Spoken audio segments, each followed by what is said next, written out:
Hello, my fellow long readers. You're all familiar with the greatest team of superheroes in the Marvel Universe, the Avengers. But in 2002, their origins were reimagined in the ultra-realistic Ultimate Universe of Marvel, also known as Earth 1610. Here, they aren't the idealized heroes we know. Instead, they're flawed individuals with psychological scars and mental struggles, often turning on each other at the drop of a hat. In today's video, we'll dive deep into the complete arc of these edgy characters, set in a world that feels far more real than your typical comic. Penned by master writer Mark Millar and illustrated by legendary artist Brian Hitch, this is the story that laid the groundwork for the Avengers movie we all know today. So get ready for the best cinematic experience from an Avengers story as we explore this iconic tale. But before we begin, we have a small request. If you like our content, please subscribe to our channel. It is a small click from you, but it means a lot to us. Thank you. Act 1. Superhuman. Chapter 1. Heroes in Making. In 1945, over the North Atlantic, a squadron of American planes, including bombers and paratroopers, made their way toward a fortified German facility located in Iceland. This secret base housed a prototype missile that, if launched, could shift the tide of the war in the Axis' favor. Among the soldiers on board were Bucky Barnes, acting as both a soldier and photographer, and Kowalski, an experienced yet cynical soldier who doubted the legitimacy of Captain America, dismissing him as a mere propaganda tool. As the planes neared their drop zone, Kowalski and the others shared banter to relieve the tension. Kowalski sarcastically remarked on how absurd it would be for the Germans to shoot down a plane full of cigarettes. Barnes responded lightly, mentioning how cigarettes were not the real threat, but whatever was waiting for them on the ground was. Meanwhile, Kowalski expressed his disbelief in the role Captain America played, mocking the hero's apparent detachment from reality, suggesting he was no more than a government puppet used to motivate recruitment. At that moment, Captain America himself, wearing his iconic helmet and preparing for the drop, turned to Bucky and asked him to assure the men that he hadn't lost a crew in the past 3 years of covert operations. He also mentioned, in a light-hearted way, that he was planning to tie the knot in 6 months, inviting the men to his impending nuptials, subtly boosting morale before the intense operation. This only fueled Kowalski's skepticism. The others asked, how would the captain help them if he didn't have a parachute of his own? Bucky, playing along with the captain's bravado, noted that Captain America thought parachutes were for girls. As they approached the facility, the mission's urgency became evident. The soldiers were tasked with stopping the Germans' development of a superweapon, a bomb that could flatten cities in seconds. The reality of the mission weighed on the men, especially Kowalski, who openly questioned why they were depending on Captain America, a man dressed like a circus performer, to save them. The paratroopers were dropped over Iceland at 0600 hours, and a chaotic firefight erupted as they faced overwhelming defenses. The Germans mounted a fierce defense, and the battlefield was engulfed in explosions and gunfire. Kowalski was eventually wounded in the assault, but was helped by Bucky, who tried to keep morale up despite the dire situation. Amid the intense battle, Captain America, piloting a bomber, made a heroic move. As the American forces struggled to break through, he flew his plane directly into the heavily defended facility. His bold action helped turn the tide in favor of the Americans, breaking through the German defenses and allowing the soldiers to push forward. Kowalski, despite his previous skepticism, lay injured and questioning the idea of Captain America's invincibility. Bucky tried to reassure him, telling him that there was a time when he used to save the captain from getting bullied thrice a day. However, he had filled in since then, but Kowalski remained unconvinced, stating that the legend of Captain America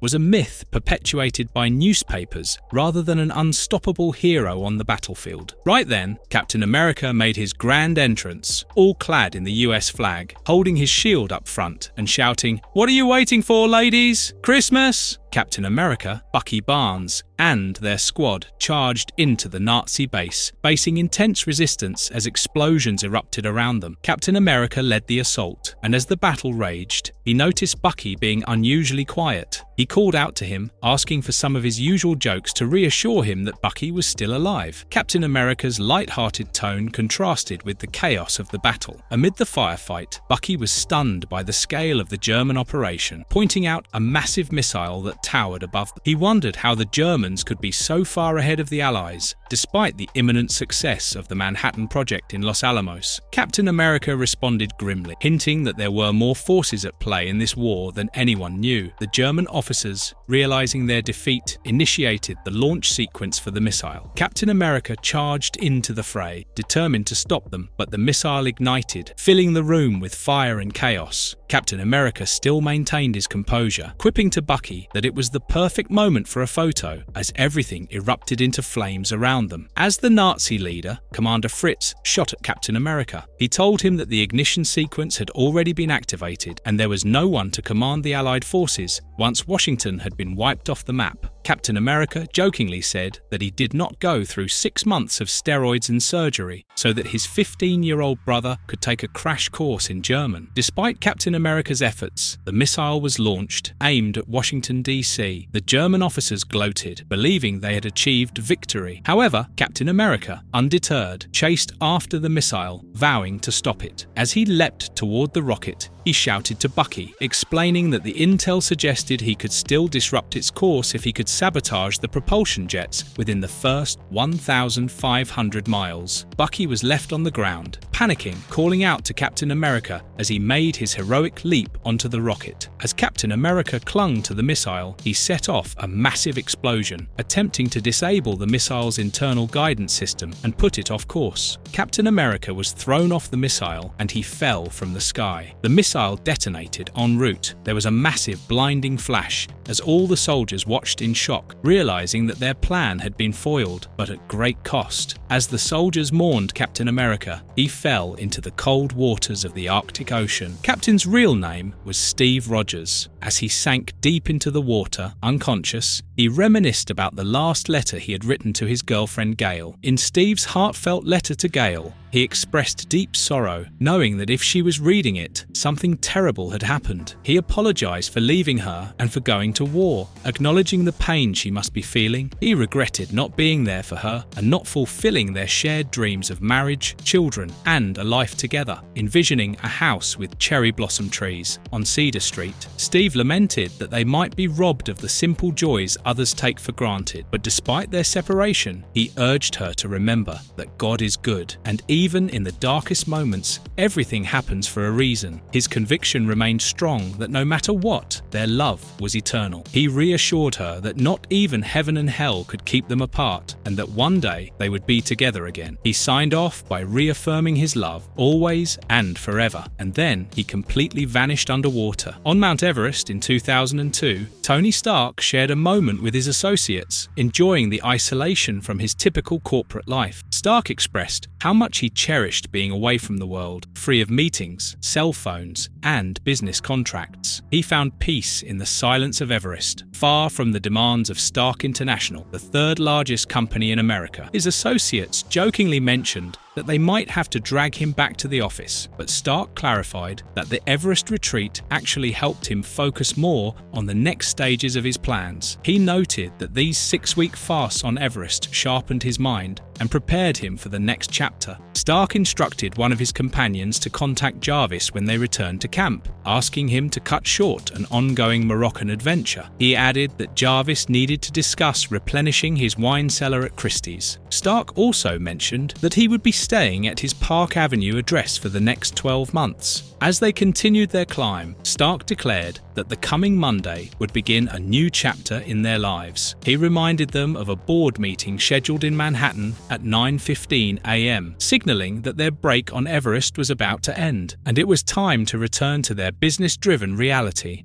Chapter 2. Big, Nick Fury and Bruce Banner were seated at a restaurant with a view overlooking the Chelsea piers, which were heavily damaged from previous battles involving the Hulk. As they ordered their meals, Fury apologized for the unfortunate view, acknowledging that it might bring back bad memories for Banner, given his history with the Hulk. Banner, surprisingly calm, reassured Fury that he hardly thought about the Hulk anymore. He explained that he had been undergoing extensive medical tests for weeks, ensuring there were no traces of the Hulk in his system. Despite his reassurance, Fury remained cautious and offered Banner more time off if needed. Banner insisted that he was fully recovered, although he admitted that taking medication to stay awake had become part of his routine. Fury shifted the conversation to Banner's work on the Super Soldier program, hinting at the program's potential to create a new Captain America. Banner, skeptical, initially believed Fury was lying, but Fury revealed that the president had recently approved a massive budget for the program. He stressed that the world had changed, with crime evolving into supercrime and terrorism becoming super terrorism. Fury highlighted the need for advanced solutions, like the Super Soldier program, to handle these threats. Fury then explained that Banner's work was significant enough to warrant relocating his operations from Pittsburgh to a new facility closer to Manhattan. As Banner processed this major shift, Fury delivered one last surprising condition. Banner would be demoted to the second in command, or number 2, for his own safety and due to his previous health concerns. At the Super Soldier Research Facility in Pittsburgh, Janet Pym found the lab being packed up, with ants helping in the process. Hank Pym excitedly showed her how he controlled the ants with pheromones, using them for tasks like clearing the lab and serving coffee. He talked about his rapid progress on the Giant Man formula and expressed annoyance over Bruce Banner potentially interfering. Janet reassured him that Fury was keeping Banner occupied with the Captain America serum. They discussed Fury's push to bring superheroes into the public eye, with Hank noting Tony Stark's involvement as a positive sign for their new team. They packed up and left for the SHIELD base. In Manhattan, Iron Man flew through the city, showing off his new suit. As he soared by, office workers marveled at his display, and Nick Fury observed with amusement. Fury commented on Tony Stark's habit of showing off during test runs, to which one of his associates agreed, joking that Tony didn't consider a test run complete unless he waved at every office girl in the city. Iron Man, piloted by Tony Stark, landed at the SHIELD facility. There, Jarvis greeted him, teasing Tony about his over-the-top antics and need to impress. Tony brushed off the comment, calling for his requested drink. Jarvis humorously pointed out that it was only 10 a.m, to which Tony quipped that it was never too early in Moscow. They shared a brief toast before Tony stripped down from his Iron Man suit, clearly in a relaxed and jovial mood. Next, Tony joined Nick Fury for a conversation. They discussed SHIELD's lineup of potential superhumans, including Hank Pym, Janet Pym, and Bruce Banner. Tony was skeptical of Banner's reliability, citing the Hulk's previous destructive rampage. However, Fury insisted that Banner was still crucial for the Super Soldier project, as he was their best hope for replicating the Captain America formula. They discussed about Thor, with Fury noting that while Thor had been doing anti-corporate media appearances, his abilities were too valuable to ignore. Tony agreed, stating that it was better to have someone like Thor on their side rather than against them. They also mentioned the Fantastic Four, but dismissed the idea of including mutants due to political sensitivities. As their conversation wrapped up, Fury asked Tony about his recent change of heart regarding sharing his Iron Man technology with the military-industrial complex. Tony reflected, stating that he had reached a point in his life where he wondered what would happen if billionaires and governments tried to save the world instead of exploiting it. Fury was impressed, recognizing the start of a meaningful partnership. Later, at the Super Soldier Research Facility, Hank Pym was preparing for a significant experiment. Confident in his calculations, Hank explained the mechanics of the Giant Man project to Janet and the team. Janet, while supportive, expressed concerns about the limits of human physiology, reminding Hank that 60 feet was the maximum height the human skeleton could support. Despite her concerns, Hank was eager to begin. The countdown started, and Hank stepped into the testing area. But as the experiment proceeded, something went wrong. Instead of growing, Hank felt like everything around him was shrinking. Panic set in, and Hank shouted that something was wrong, pleading with Janet and the team for help. Janet remained calm, reassuring Hank that it was just a perception issue, and urged him to stay composed. Suddenly, the lights in the facility flickered, and chaos ensued. Hank's panic intensified, and he screamed that his body was turning inside out. In the control room, Janet ordered the team to shut down the power, but the technicians struggled to respond quickly. Tensions rose as the experiment continued to fail, leading to further panic and confusion. Janet grew increasingly frustrated, urging the technicians to act faster as Hank's cries for help became more desperate. As Janet and the others burst through the door, a towering figure of Hank, 59 feet, 11.5 inches, stood in front of them. They were surprised and shocked, but ultimately cheered that the experiment had worked. Everyone asked Banner to rate the experiment from a scale of 1 to 10. Banner mentioned a 10, but in his mind, Bruce Banner muttered to himself in anger as he thought of Hulk. In his apartment, Bruce Banner was feeling frustrated and insecure, expressing his concerns to Nick Fury over the phone. He lamented how Hank Pym was gaining attention and success with the Giant Man project, while he struggled with the super soldier formula. Banner felt overwhelmed, questioning why he couldn't assert himself around his colleagues without feeling inadequate. He was worried that Pym would create the next big advancement for the team, leaving him behind if he couldn't produce results soon. Nick Fury calmly told him to relax and stop worrying. He encouraged Bruce to open the bottle of champagne he had been saving for a celebratory moment, telling him that his prayers had just been answered. Fury mentioned what they had recently retrieved from the Arctic Ocean related to the Super Soldier project. It was none other than Steve Rogers, Captain America himself.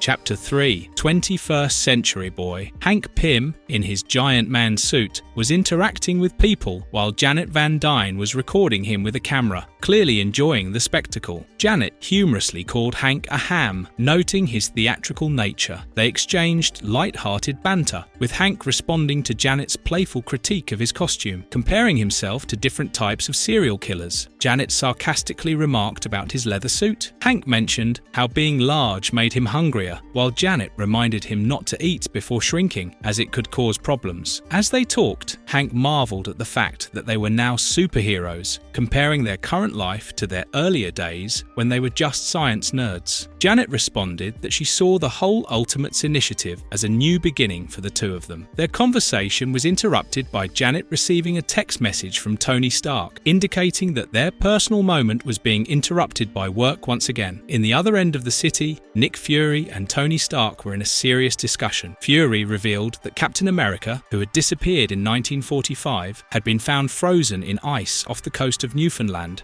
by a group of marine biologists. They both acknowledged the monumental importance of this discovery, with Stark joking about having a share in the merchandising rights, while Fury emphasized how Captain America's return reaffirmed their efforts to recreate the Super Soldier program. Captain America had been finally revived. As he woke up, still disoriented, Bruce Banner, acting as a doctor, introduced himself along with Tony Stark and Nick Fury. Captain America, however, was confused and aggressive, asking what had happened to the mission he was on during World War II. He demanded answers about the Nazi facility they were supposed to sabotage. When Fury informed him that he had been frozen for 57 years, Captain America, unable to fully process this information, erupted into violent action, fighting the SHIELD soldiers, thinking he was still in a combat situation. Nick Fury tried to calm him down, but Captain America's instincts took over, and a brawl ensued inside the facility, forcing SHIELD personnel to defend themselves as they struggled to contain the disoriented super soldier. Steve aggressively fought back. He took Fury by the hand and elbowed his face.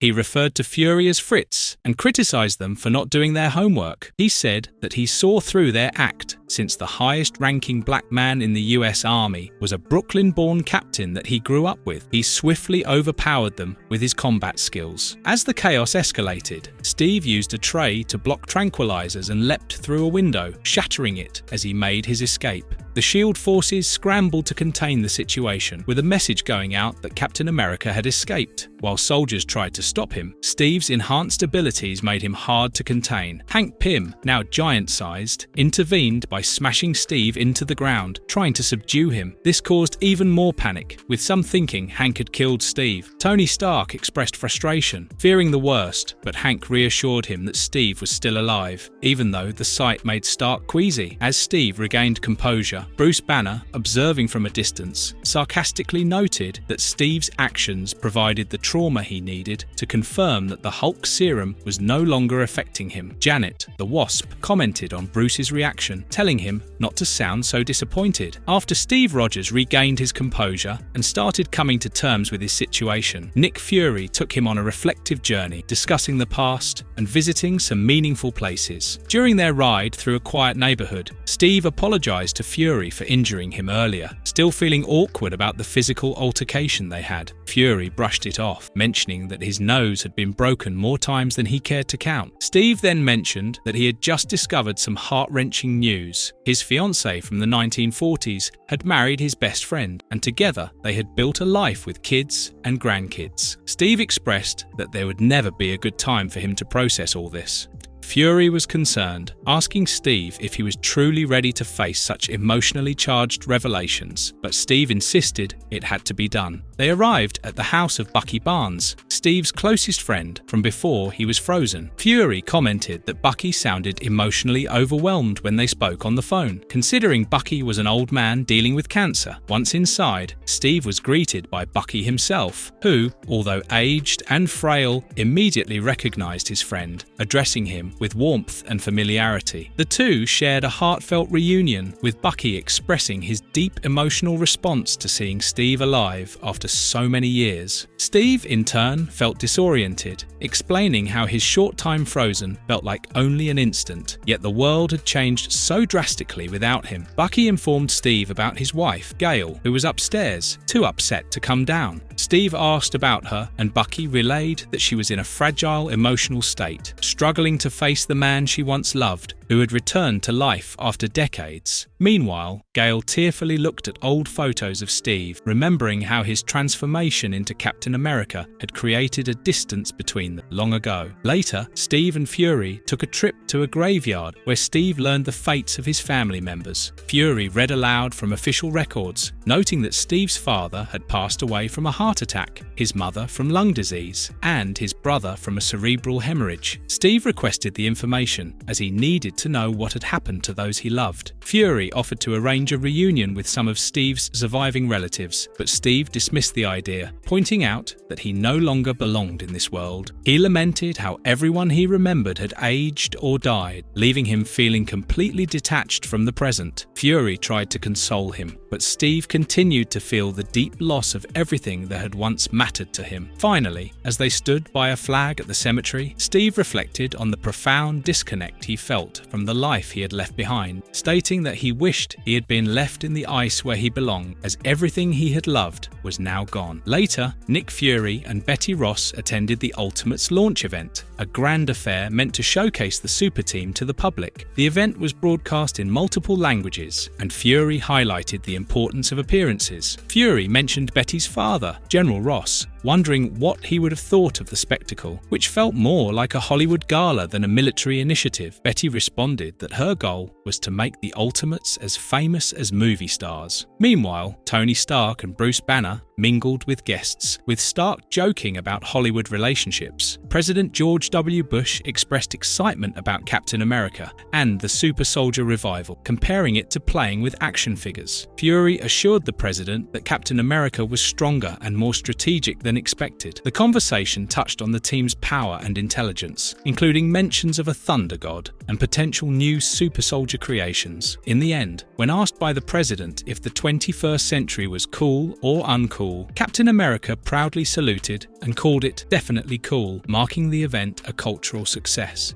Chapter 4. Thunder. Tony Stark was aboard a space shuttle with Shannon Elizabeth, chatting with Larry King during a live interview. Larry brought up concerns about Tony juggling his responsibilities as CEO of Stark International and as Iron Man with the Ultimates. Tony, never one to dwell on the serious side for too long, brushed off the question with his usual charm. He joked that the shuttle trip had been planned for Shannon's birthday for a while, and that disappointing beautiful actresses wasn't something he enjoyed. He slipped in some humor about his tireless work ethic, claiming he's been putting in 18-hour days since he was 10 years old because he simply can't handle sitting still. Larry steered the conversation toward more pressing matters, bringing up criticisms about Tony's absence from Earth, while military tensions and superhuman threats loomed. Tony kept his cool, explaining that everything was progressing as it should. The development of new superhuman tech and teams wasn't something that happened overnight, but he assured Larry that efforts were underway, mentioning his collaborations with Thor and Hank Pym. They even touched on the difficulties with replicating Captain America's super soldier serum, an ongoing challenge that seemed to hang in the air. Meanwhile, Steve Rogers and Janet Pym were strolling through New York, Steve blending into the crowd in his civilian clothes. He thanked Janet for helping him shop for something a bit more modern and, with a grin, teased that he didn't want to look like a man stuck in the past. Their banter was light-hearted, though it highlighted the clear gap between Steve's old-fashioned ways and the fast-paced world he now found himself in. Janet couldn't resist ribbing him, noting how he might look like a model, but he still talked like her dad. Their conversation shifted to into more personal matters as they talked about Steve reconnecting with old friends like Bucky and Gale. Steve admitted it had been tough. Waking up after 50 years to find that life had moved on without him wasn't easy, especially when his best friend had married the woman he once loved. As they reached Steve's apartment, Janet playfully suggested he could afford to live in a nicer place, given his role with the Ultimates, but Steve stood firm, saying the rent was more than enough for him and that he wasn't about to leave the neighborhood where he had spent his entire life, even if it had gotten rougher. Janet, a little concerned, reminded him to invest in some good locks. Steve, unbothered, reassured her that he could handle himself, but as they climbed the graffitied stairs, Janet couldn't help but notice the weight of the world on his shoulders. Steve's silence spoke volumes, as if he was still grappling with the question of where he fit in this strange new world. At the Triskellion, Bruce Banner and Betty Ross discussed the recent breach of Steve Rogers' quarters. Bruce mentioned that Steve believed it wasn't a serious attack, just a group of local kids, and he had already gone to handle it himself. Bruce seemed more concerned with the damage to Steve's old record collection, which had been destroyed by paint strippers. Betty, however, was focused on the upcoming televised training exercise. Irritated that no one had bothered to show up, Betty sarcastically noted how the major players were absent. Tony Stark was in space, Nick Fury had been called to a meeting, and Steve and Janet were busy tracking down some local kids. The media, she added, would make it seem like Giant Man was the only member of the Ultimates who mattered. Hank Pym, in his Giant Man suit, played along with the publicity stunt, but complained about the task of lifting jets for the cameras, worrying about hurting his back. Betty's frustration grew as she scolded Bruce for his failure to recreate Captain America's super soldier serum. She was also irked about the absence of Hawkeye, who had opted to go on vacation rather than attend the event, leaving them short-handed. She berated Bruce, calling him a moron and warning him that the media would have a field day with their failures. Bruce, clearly overwhelmed, apologized meekly as Betty stormed off. Meanwhile, in Norway, a tense confrontation unfolded between Nick Fury and Thor. Thor had become a controversial figure, participating in protests and expressing anti-establishment views. Fury confronted Thor, frustrated that the god had not returned any of his calls.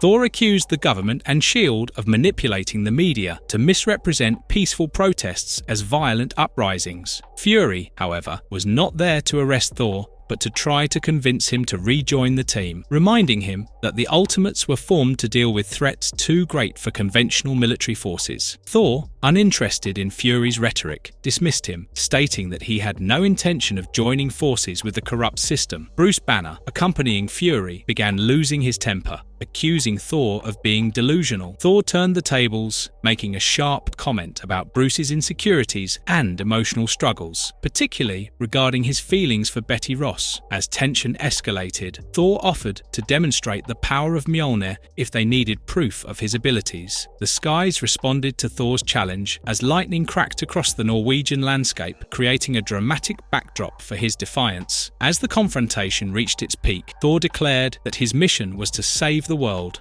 from people like Fury. Fury, realizing they were not going to win Thor over, signaled for Bruce to leave, deciding that they were wasting their time. At the Ultimates Tower, the heroes discussed who should play them in the movies. Captain America got Brad Pitt, Fury got Samuel L. Jackson, Jan got Lucy Liu, Stark got Johnny Depp, and Hank got Matthew McConaughey, but they jokingly said that Woody Allen or Steve Buscemi should play Bruce Banner. Banner heard it and was clearly disgusted. Banner called Betty Ross in a panic, trying to warn her of something important. Betty, dining with Freddie Prinze Jr., brushed off Banner's concerns, joking about potential casting choices for Iron Man and Freddie's interest in playing a superhero. Despite her casual attitude, Banner, in deep anxiety, revealed that he had injected himself with a mix of Captain America's blood and Hulk serum, turning himself into the monster again, to give the world something to fight. He admitted that he missed the feeling of being big and feared he had made a terrible mistake. Their call was cut off, and Banner was later found unconscious in the rain. Paramedics rushed him to the hospital, but struggled to revive him. Suddenly, Banner violently transformed into the Hulk, overpowering the ambulance crew as his strength surged. Confused and enraged, the Hulk demanded Freddie Prinze Jr. his mind filled with chaotic thoughts. Meanwhile, the Ultimates prepared to respond to the crisis. Captain America, Iron Man, Giant Man, and Wasp discussed their casting counterparts in a movie, with jokes about Woody Allen and Steve Buscemi being mentioned. However, the light-hearted conversation quickly ended as they realized Banner's transformation was a serious threat. Captain America firmly declared that their plan was simple. They would keep punching until the Hulk fell.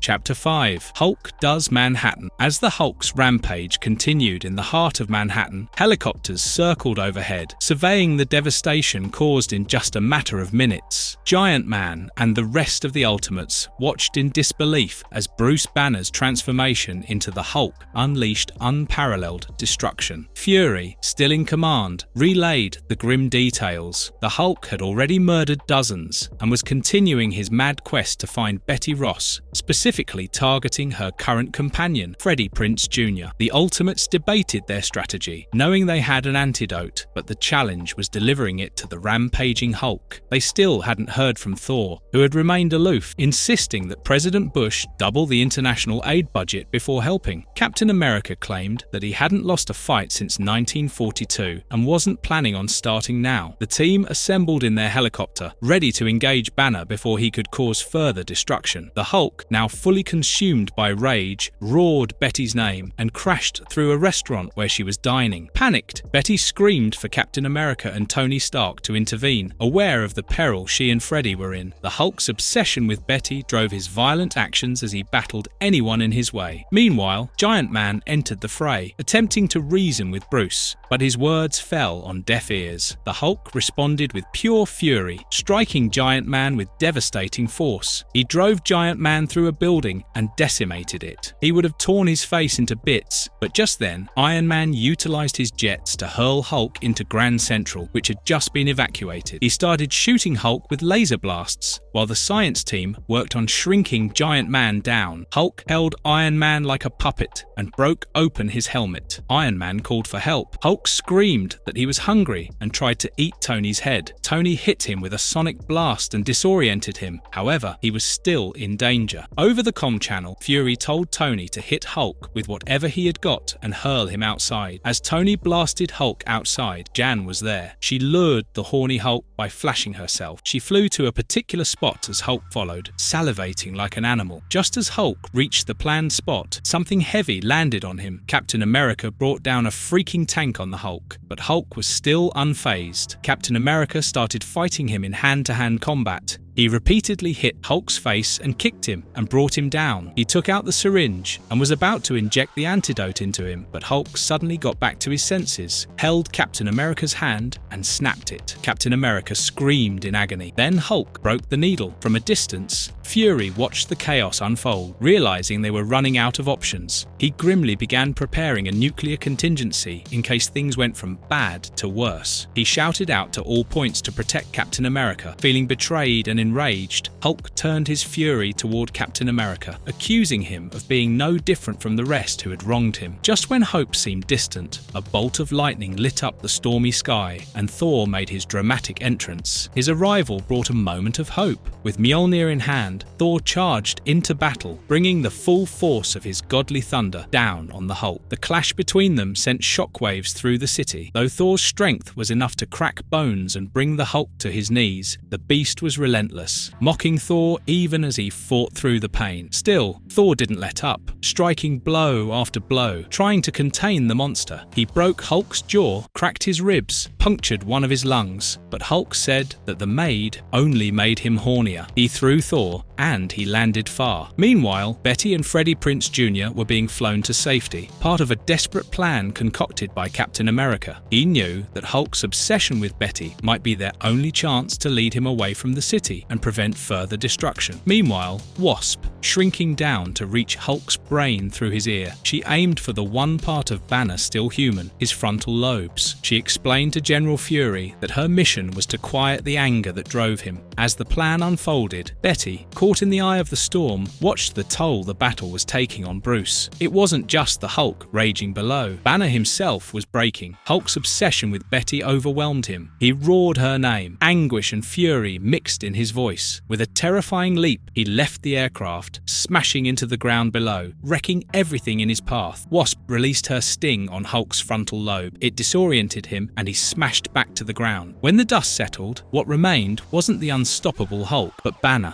exhausted, broken, and vulnerable. He was no longer the monster, just a man seeking some form of redemption, begging Captain America not to hurt him. Banner tried to explain himself, desperate for understanding, saying he only wanted to create a threat for the team to unite against. But his words felt hollow. Captain America, though firm, showed a flicker of empathy. He reassured Bruce that no one was going to punish him, but the weight of disappointment hung heavy in the air. Calmly, Cap approached, offering to check Bruce's injuries before kicking him in the face, knocking him out. In the end, as Bruce lay unconscious, Captain America called for a straitjacket.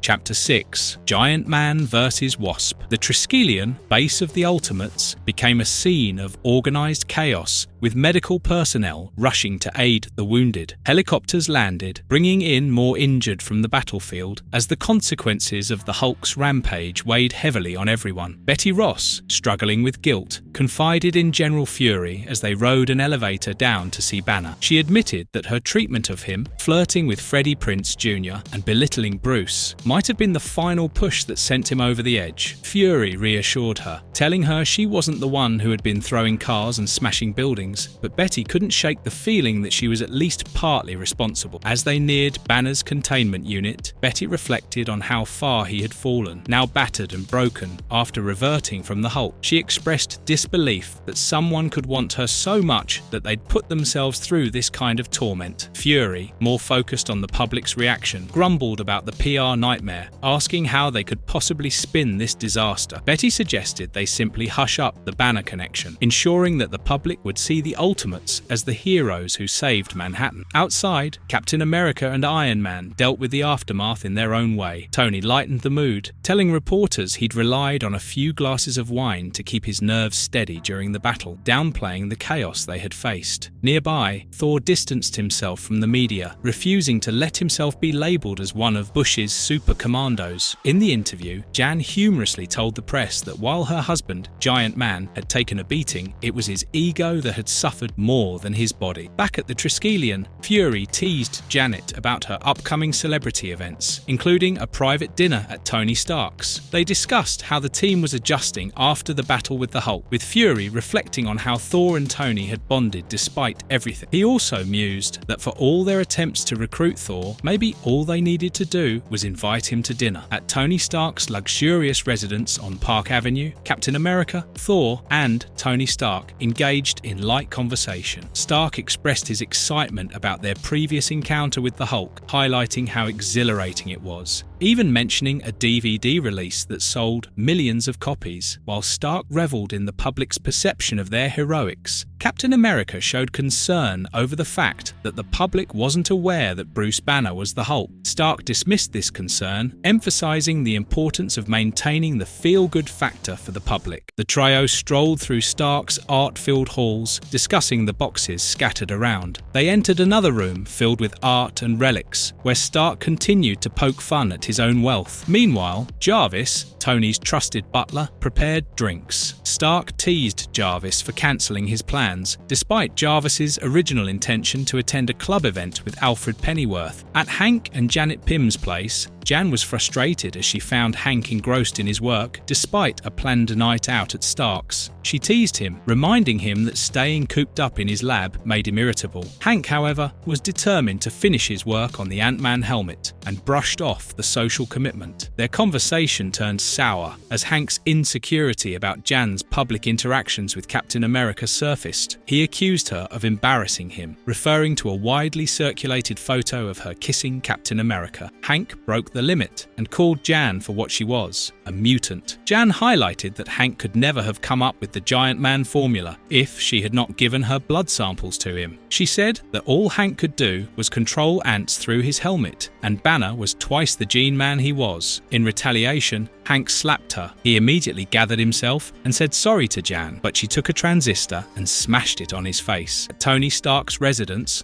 Thor, Captain America, and Tony were enjoying a meal together, and the conversation shifted to Thor's identity. Stark asked if Thor was really the son of Odin or just a powerful man with a hammer. Thor confidently responded that he was indeed the genuine article and had known who he was since the age of 12, though it took a nervous breakdown for everything to make sense to him. He described himself as a living incarnation of a Norse god, sent by his father from Valhalla to purify the earth. Captain America asked if Thor really believed humanity needed purification. Thor explained his view that society was being drained by distractions like reality TV and video games, which left people complacent and hypnotized. He saw his role as one of waking people up before they slept their way into oblivion. Stark suggested that joining the Ultimates could provide a useful platform for spreading his ideas. However, Thor rejected the offer, stating that joining the team would mean endorsing the corrupt military-industrial complex that paid their wages. He was uninterested in the fame, money, and superstar lifestyle that came with being part of the team. Still, he made it clear that he was always available if there was a genuine threat to people's lives, emphasizing that he remained a phone call away. Captain America remarked, "Great," in a resigned tone, and then he said this was how they might get Thor to help them for free. Everyone burst into laughter. Meanwhile, at their residence, Hank and Jan's fight continued. Jan bit Hank's hand and drew blood. Hank pulled her by the hair. Jan grew small and unleashed her wasp stings on Hank. He used an insect spray on Jane. She immediately sought refuge under a table as she was unable to breathe and her skin was on fire. But Hank didn't give up. He used his helmet to command a plethora of ants to attack Jan in the wasped-out avatar. While she was small, Jan screamed and said sorry. She pleaded with Hank and said she never should have started, but Hank was unmoved. As he commanded the ants to bite the hell out of Jan, he whispered, "You shouldn't have made me look small, Jan." Meanwhile, at Tony Stark's residence, Thor questioned why Tony got involved with the superhero team. Tony disclosed that he had an inoperable brain tumor, which motivated him to give away his possessions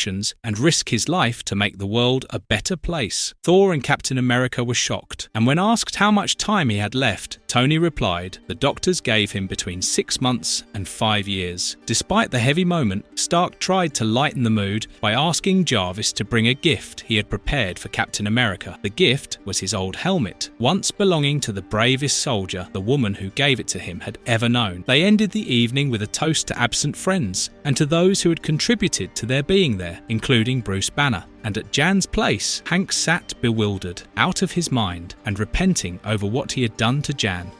Act 2. Homeland Security. Chapter 1. Escalations. At the St. Patrick's Cathedral in New York, a memorial service took place. The crowd gathered, mourned and paid tribute to lost loved ones, many of whom had fallen in recent events. Among the memorial items, pictures of those lost were pinned, showing snapshots of their lives and families, along with heartfelt messages. Inside the cathedral, a funeral procession continued, with somber reflections being made about the brevity of life and the importance of action over sorrow. The focus was on the impact of those who had acted bravely, even as lives were tragically lost. The service was meant to honour heroes, and the sense of loss was palpable. Meanwhile, in a different part of the city, Bruce Banner was being held in a secure facility at the Triskellion. Eamon Brankin, a former SHIELD medical officer, communicated with Banner, who was still recovering and feeling the weight of his past actions. Banner learned that he had indeed killed hundreds during a previous Hulk rampage, and the gravity of this news weighed heavily on. Brankin revealed that the authorities had intentionally kept the connection between Banner and the Hulk secret from the public to protect the US Defense Initiative. Brankin explained that Banner's combination of the super soldier serum and his own formula had caused the Hulk intrabodies in his system to bond permanently with his DNA, meaning that the Hulk wasn't going away. Banner, horrified at the prospect of being imprisoned indefinitely, demanded to have his results rechecked by Hank Pym, only to be told that Pym had mysteriously disappeared. After the memorial service, Fury received feedback from his team about the service's positive reception, especially Captain America's speech, which struck a chord with the public. Betty Ross sarcastically commented on how their target demographic loves that kind of sentimentality. Fury, exasperated, teased her for her lack of a filter. Their banter was interrupted when Captain America encountered an old friend, Bucky Barnes, and his wife, Gail. Steve was surprised to see them at the event and asked if they had lost someone during the Hulk incident. Bucky explained that they hadn't, but were there to pay their respects, as it was the right thing to do. They reminisced about old times, with Bucky recalling their shared experiences during World War II. Steve expressed how challenging it had been to adjust to the present day, saying that 1945 still felt recent to him. Nonetheless, he acknowledged that he was adapting to the new world. Slowly but surely, Bucky invited Steve to an upcoming gathering, hoping to reconnect more frequently, but their conversation was cut short when Fury urgently requested Steve's presence due to an emerging crisis. At Beth Israel Medical Center, Fury and the team were briefed on Jan Pym's critical condition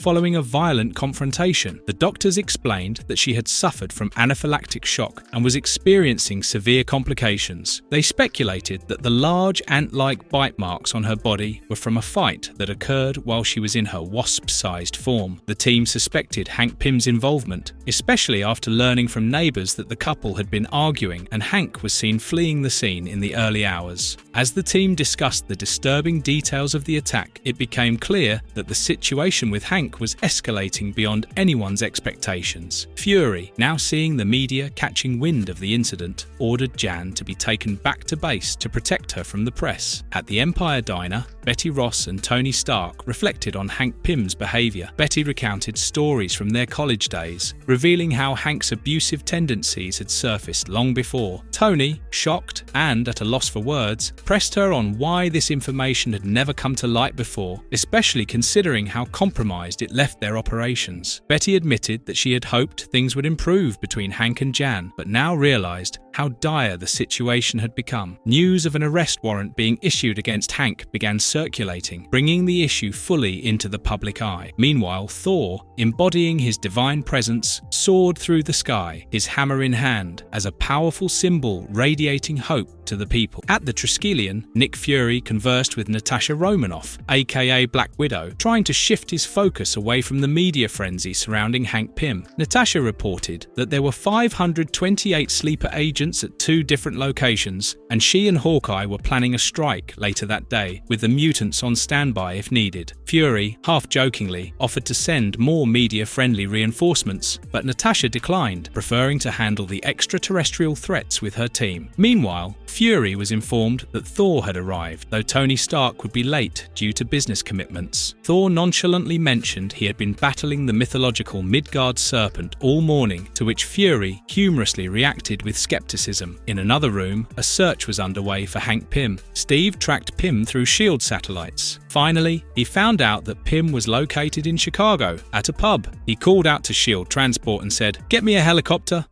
Chapter 2. The Experts. Natasha Romanoff, aka Black Widow, and Clint Barton, aka Hawkeye, walked down the street for the Alien sleeper agent operation in New York City, dressed in tactical gear. As they discussed the office buildings they were targeting, their banter reflected their familiarity with each other. Natasha chose the left building, confident in her abilities, while Clint playfully remarked on her choice. Their coordinated team set up various measures to block access routes and prepare for the mission. Clint met with a man in an office lobby, attempting to proceed with his cover story about a scheduled appointment. However, things quickly turned hostile when Clint took out the guard, showcasing his lethal efficiency with his bow. A quick battle ensued as Clint eliminated multiple guards with ease. Meanwhile, Natasha continued her part of the operation, moving with agility through the building as she dealt with resistance. She coordinated with Clint, who sarcastically commented on how smoothly everything was going, a sign that he expected more trouble. However, Natasha remained cautious, noting that things were going too too smoothly for her liking. As the assault teams descended from helicopters and burst into the building, the coordinated strike continued with precision. Both Natasha and Clint worked their way through the floors, eliminating threats with ease while keeping communication flowing. Natasha mentioned that while these enemies weren't providing much resistance, something about the operation still felt off to her. The mission continued with intense action as Clint and Natasha led the charge. Clint, demonstrating his skill with his bow, made quick work of the guards.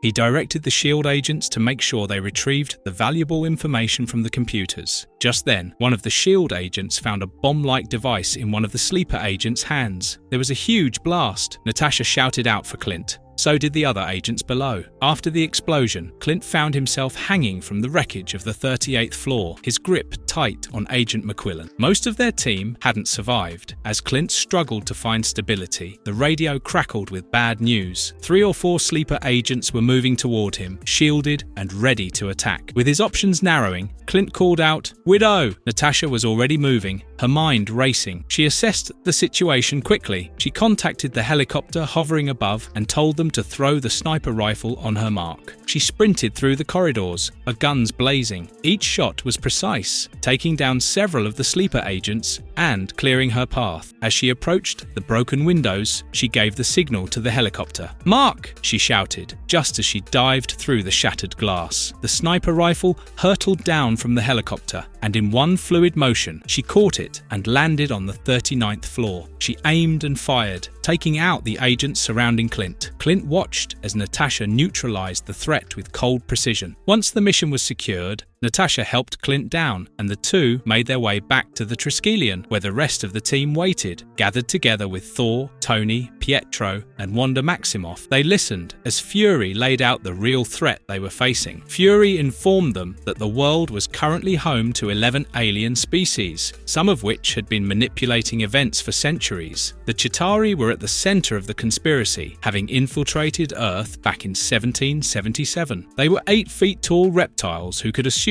human form. They had a hand in World War II, even influencing Adolf Hitler and the rise of the Nazi regime. What the team had encountered was just a fraction of the Chitari's influence. Fury explained that sleeper agents, over 500 of them, were spread across the globe. They orchestrated everything from media infiltration to control over water supplies. The situation was critical, and the Chitari had recently ramped up their efforts, signaling a larger, more dangerous push for global annihilation. Fury emphasized that they had only scratched the surface of the Chitari's plans. Their next step was to locate the Chitari base, believed to be somewhere near Micronesia, and stop them before they could execute their final phase. As Fury spoke, the weight of the situation settled over the room. This was no longer just a mission, it was a fight for survival, not just for S.H.I.E.L.D., but for the entire planet. Everybody was left speechless as Fury showed them the actual Chitari serpent. They wondered how Steve would take it, since the case he almost closed had reopened again. Just then, Fury received urgent news from the satellite division. They had traced Captain America's location to downtown Chicago, specifically to a place called the Red Lion Pub. Confusingly, Captain America claimed to be acting under Fury's jurisdiction, and he had informed local law enforcement that he was authorized to oversee Dr. Hank Pym's arrest on spousal abuse charges. Fury, surprised, said that he had not given such an order. As Fury processed the situation, Steve Rogers landed outside the Red Lion Pub, where Hank Pym was inside. Fury urgently radioed the squad leader, instructing them to tell Captain America not to harm Pym under any circumstances, emphasizing the larger extraterrestrial threat they were facing and the need for all available personnel. Unfortunately, it was too late. The squad leader regretfully informed Fury that Captain America had already been airdropped into the area 4 minutes earlier. Inside the pub, Pym was quietly drinking at the bar when Captain America approached him. Placing a hand on Pym's shoulder, Steve said, "A word in your ear, Dr. Pym." Chapter 3: Captain America vs. Giant Man. Steve entered the bar and demanded to speak with Hank. Hank, unsteady and defensive, tried to downplay the situation, but Steve was having none of it. He ordered Hank to step outside for a proper confrontation. Outside in the alley, Hank, feeling guilty, but also trying to defend his actions, tried to explain himself, saying he was on antidepressants and feeling immense shame for what he did. However, Steve wasn't listening. He angrily provoked Hank, daring him to change size so they could fight on more equal terms. Hank hesitated, knowing the damage he had caused, but as Steve continued to press him, mocking him, and demanding he change size, Hank snapped and enlarged into his giant man form. In his massive form, Hank sarcastically asked if his new size was big enough for Steve. He lunged at Steve, smashing through the building and causing chaos. Steve kept taunting Hank, dodging his attacks, and challenging him to fight properly. He kept using maneuvers and punching Hank in the face. Each punch disoriented Hank further, and as Steve continued to strike, Hank stumbled, crashing into the rubble. With Hank dazed and disoriented, Steve took the opportunity to end the fight decisively. Spotting a pile of heavy steel cylinders, Steve used his strength and tactical skill to bring them crashing down on Hank. The impact broke nearly every bone in Hank's body, forcing him into immediate submission. Hank lay defeated among the debris, his injuries severe enough to put him in traction. As the dust settled, military forces and SHIELD agents arrived. They informed Steve that he had been under strict orders from Fury not to harm Hank. Steve, staring at Hank's massive, unconscious form, coldly asked, "How big do you feel now, dirtbag?" At the Triskellion, Betty visited Banner. She brought up the news that Captain America had broken Hank Pym's jaw. Banner reacted with a sly sense of satisfaction, while Betty pointed out how Fury likely wasn't happy about losing such a valuable asset when dealing with the looming alien invasion. She briefed Banner about the Chitari. She explained how the entire base was on high alert and a global media blackout had been issued. The Chitari had infiltrated key positions around the globe, working covertly for decades to undermine human systems, with speculations ranging from sabotaging nuclear programs to poisoning food supplies. Betty relayed that the situation was escalating rapidly, and Fury was leading a major assault in Micronesia against a hidden, radar-invisible alien facility filled with doomsday weapons. Bruce questioned why there were so many Chitari agents suddenly, considering there had only been a small number during their collaboration with the Nazis. Betty humorously responded that rumors suggested the Chitari might have spent a lot of time reproducing during their hidden years. At the Iron Tech launch pad, Tony had a casual yet tense heart-to-heart with Natasha as they prepared for the upcoming mission. Tony, nervous about the operation, joked about how he hadn't felt this anxious since meeting Elton John in a steam room. He was visibly uneasy, pacing back and forth, while Natasha remained calm and focused. She mentioned how dangerous extraterrestrial missions were, noting that there wasn't much to compare it to, save for some minor insurance office incidents earlier. Natasha pointed out Hawkeye, who regularly called his family before every mission, saying goodbye as if each mission could be his last. She added that one day it likely would be his last. Despite the seriousness of the moment, Tony joked about how many times his Iron Man armor had failed him during past missions. Natasha remained concerned, especially seeing Tony knocking back drinks before donning the suit, but Tony dismissed her worry, claiming a bit of alcohol was essential to get into the armor. As they moved forward, Tony commented on how extraterrestrial work was coupled with a worldwide media blackout, indicating how serious the mission had become. Tony agreed and drank back-to-back vodka shots. Surprised, Natasha asked how he would steer the armor if he wasn't sober. Tony joked that no one would get inside that armor sober. Steve Rogers visited Jan in the hospital to check on her before the upcoming mission to Micronesia. Despite Steve's intentions to provide comfort and bring gifts, Jan was upset. She rejected the notion of returning to the public eye after the humiliating incident involving Hank. She expressed her desire to transfer to a SHIELD research post in Dusseldorf, where she could escape the media spotlight and the repercussions of her private life being scrutinized. Steve tried to console her, but Jan rebuffed his efforts, stating that any issues between her and Hank would not be resolved by Steve's actions or his attempt to play the knight in shining armor. Growing more frustrated, she told Steve that his way of handling things felt outdated and irrelevant in the present. She refused his gifts, further emphasizing her independence and desire to handle things on her own. While Steve left, Jan sat alone in her bed and wept. Later, Nick Fury sarcastically welcomed Captain America, commenting on his late arrival level and asking if he was ready to fight for his country again. Captain America, clearly exhausted, replied that he was so miserable he could handle the situation by himself if Fury pointed him in the right direction. Fury then mentioned to another soldier that Quicksilver and Scarlet Witch had left the mission, implying they bailed due to a supposed chest infection, expressing disbelief that they would leave for such a reason. Iron Man, flying alongside jets, asked if he really needed to keep up with them, and Fury informed him that he only needed to match their pace until they reached the helicarrier, as Iron Man's full power would be required later in Micronesia. Thor proposed teleporting the first wave of troops with Mjolnir, noting that it had transported groups of men in the past. Fury, however, declined the offer, instructing Thor to stick to the plan and focus on reconnaissance for the time being, as the team's best chance was hitting the target simultaneously. Later, Clint Barton reflected on how far S.H.I.E.L.D. had come, recalling simpler times when they were focused on bringing down the Soviet Union. He marveled at how they were now sending gods into battle and giving orders to Captain America. Fury agreed, acknowledging that it was indeed impressive. Then he loaded his gun and said, "Now let's get to work."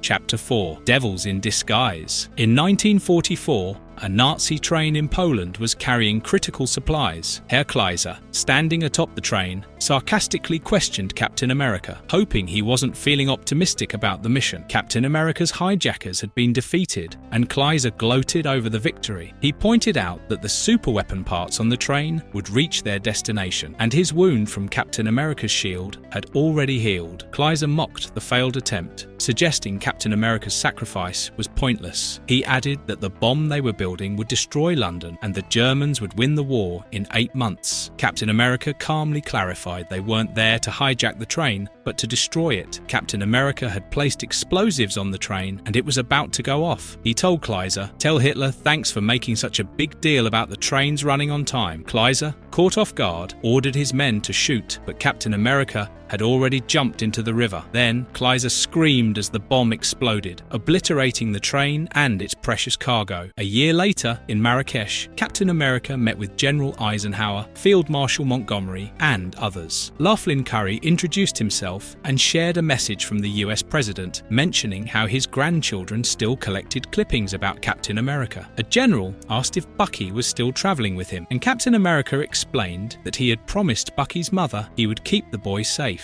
The discussion shifted to intelligence on Nazi movements and concerns over their nuclear program, which could potentially target cities like New York, London, or Washington. Kleiser's name came up again, and it was confirmed that he and his allies were involved in the recent events. An officer warned Captain America that Kleiser was a dangerous enemy, one who seemed to have multiple lives. When offered ice for his Coke, Captain America simply replied, "No ice." While aboard the S.H.I.E.L.D. helicarrier Alpha, en route to Micronesia, Fury reflected on his experiences in various wars, mentioning how none of them had ever unsettled him as much as Tony Stark did. He appreciated Stark's incredible multitasking abilities, describing how Stark could conduct business deals, charm women over the phone, and memorize complex military briefings all at once, likening him to a supernatural freak of nature. As they spoke, Fury noticed Captain America seemed distracted. He asked if everything was all right. Captain America responded that he was fine, though experiencing a sense of déjà vu from his last mission, a drop into an alien death factory. He remarked that 1945 didn't feel that far off for him, given his unique circumstances. Fury then handed Captain America a tic-tac and, with a knowing look, reminded him of one key difference between now and 1945. "This time, you're coming back, soldier boy." Captain America accepted the tic-tac and simply thanked Fury, and they looked outside together in silence. Meanwhile, at Triskellion, Jan woke up dehydrated and walked outside to have a glass of water. She was quite surprised to see that the floors were empty. As she met a few nurses on the way, they offered to escort her to her room. Jan said she wanted to use the restroom, but they directed her the other way. Quietly, one of the nurses took out a gun and pointed it on Jan's head from behind. Jan understood that something was wrong. Just as the nurse shot, Jan reduced her size and the bullet hit the other nurse instead. The nurse with the gun screamed for reinforcements. As Jan stunned stung her and fled through the air duct. The Chitaris had invaded Triskelion. The shield forces arrived in Micronesia at 1800 hours, deploying troops and equipment in a full-scale operation. However, as the soldiers hit the ground, Thor reported back that the island was deserted. He had already completed a reconnaissance, and the Psi Division's intelligence was inaccurate. The island had been abandoned for weeks. When Fury pressed Thor further, he pushed back, pointing out that while he was there to help due to his friendship with Tony Stark, and he wasn't one of Fury's foot soldiers, he expected a bit more courtesy when asked to do favors. Iron Man, using his suit's thermal scanners, confirmed Thor's findings. There were no shape changes or enemy forces present on the island. Fury, frustrated, began questioning the accuracy of Psi Division's intel, expressing frustration over the expenses involved in mobilizing 20,000 troops for an operation based on faulty information. He decided that since they had come this far, they might as well fan out and conduct a thorough search of the base for weapons or other valuable assets. He ordered the troops to start a detailed search of the facility. Meanwhile, at Triskellion, the Chitari leader took over the main control room and talked to Jan over the communication channel. He said that there was no point in hiding. He said that the Chitari had taken control of the North Wing and isolated the entire area. But to his surprise, he found that Jan was in the communication room. Jan shouted to all units from the communication room, alerting them that the aliens had taken over Triskelion. Meanwhile, in Micronesia, all the soldiers could pick up over the communication was static. Inside, the soldiers discovered a big missile with a timer on it. It was a nuclear bomb. Captain America was standing outside, but he understood that something was wrong. He screamed, "Tony!" Just then, the nuclear bomb exploded. The explosion wiped out the whole island as well as the shield troop. Meanwhile, in the Triskelion control room, Jan realized the Psi Division had been compromised. She asked the leader over the comms whether the psychics were responsible. The leader confirmed her suspicions, complimenting her quick deduction and remarking on how fast plans could change when everything was on the verge of collapse. Jan asked if the leader had shut down all the communications in the room. The leader replied affirmatively and informed her that all escape routes had also been blocked. He coldly advised her to sit tight and face whatever was coming her way. Distressed and confused, Jan expressed that she didn't understand what was happening or who she was speaking to. The Chitari leader stepped into the light. It was none other than Herr Kleiser, and he said, "Well, let's just say the past has come back to haunt you, Mrs. Pym."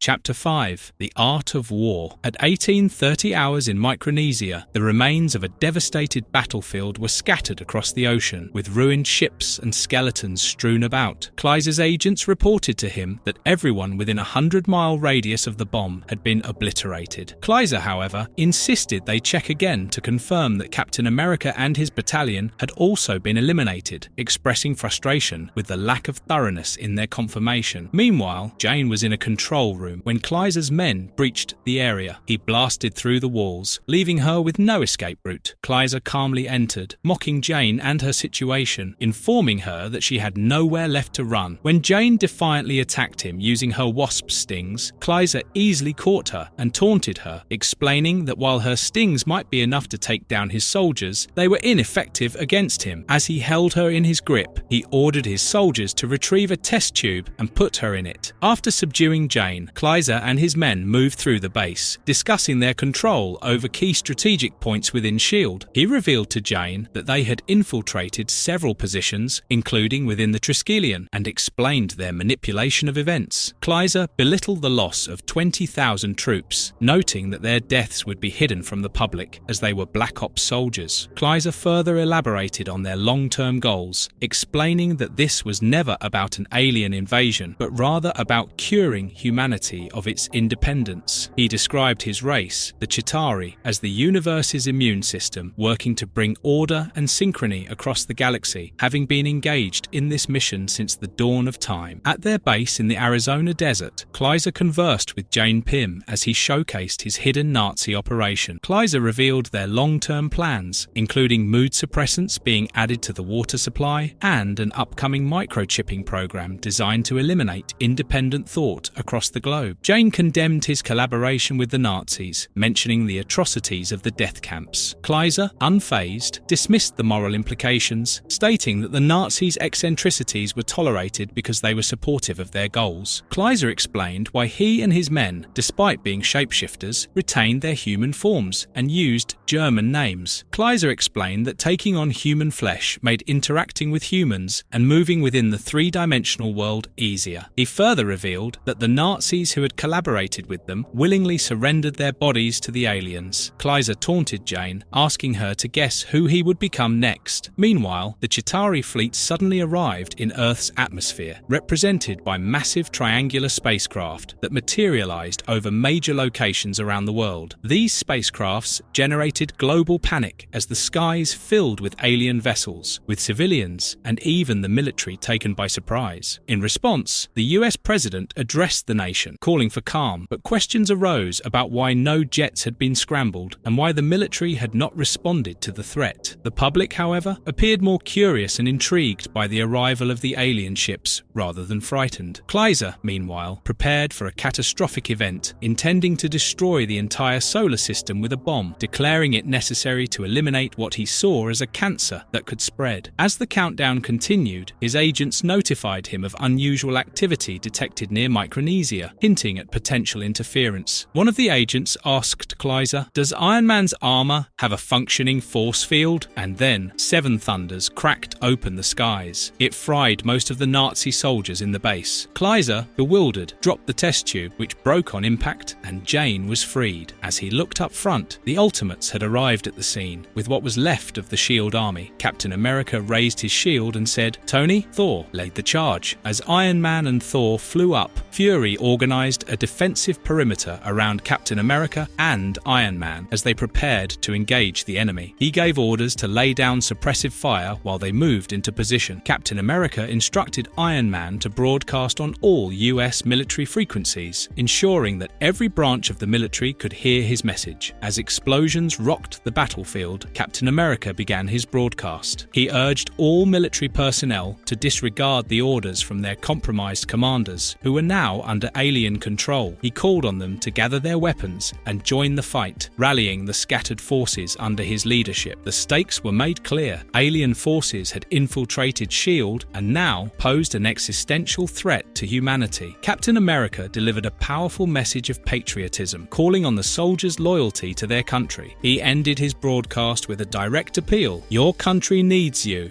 Chapter 6. Persons of Mass Destruction. Thor wreaked havoc on the Chitari fleet, obliterating their ships in the skies above Phoenix, Arizona. Wielding Mjolnir, he unleashed devastating lightning strikes that tore through the alien armada, scattering debris and wreckage across the battlefield. Their crafts crumbled one by one as explosions erupted everywhere as they faced Thor's raw power. On the ground, Herr Kleiser contacted Captain America over the comm. He goaded the captain, telling him to finish the battle quickly, implying that it was all a futile effort. Captain America responded, "My pleasure, dirtbag." Kleiser mocked Captain America further, recalling the events of 1945. He sneered that Rogers hadn't learned anything and suggested that perhaps the super soldier serum was finally losing its potency. Captain America flew a plane towards him and responded, "I've learned how to fly tornado IDs." Saying this, he impaled Kleiser to the front of the ID and made it crash. There was a huge explosion, but Kleiser came out screaming and burning, but healing at the same time. A brutal fight ensued, with both men exchanging fierce blows. Kleiser relentlessly taunted Steve, questioning his speed and strength. He tried to weaken Captain America's resolve, but Rogers fought back, refusing to be intimidated. They kept punching each other. Kleiser dislocated Captain America's shoulder. Even in pain, he kicked Kleiser back. Kleiser taunted Captain America further, reminding him that time was running out. He mocked Rogers for being slower than he used to be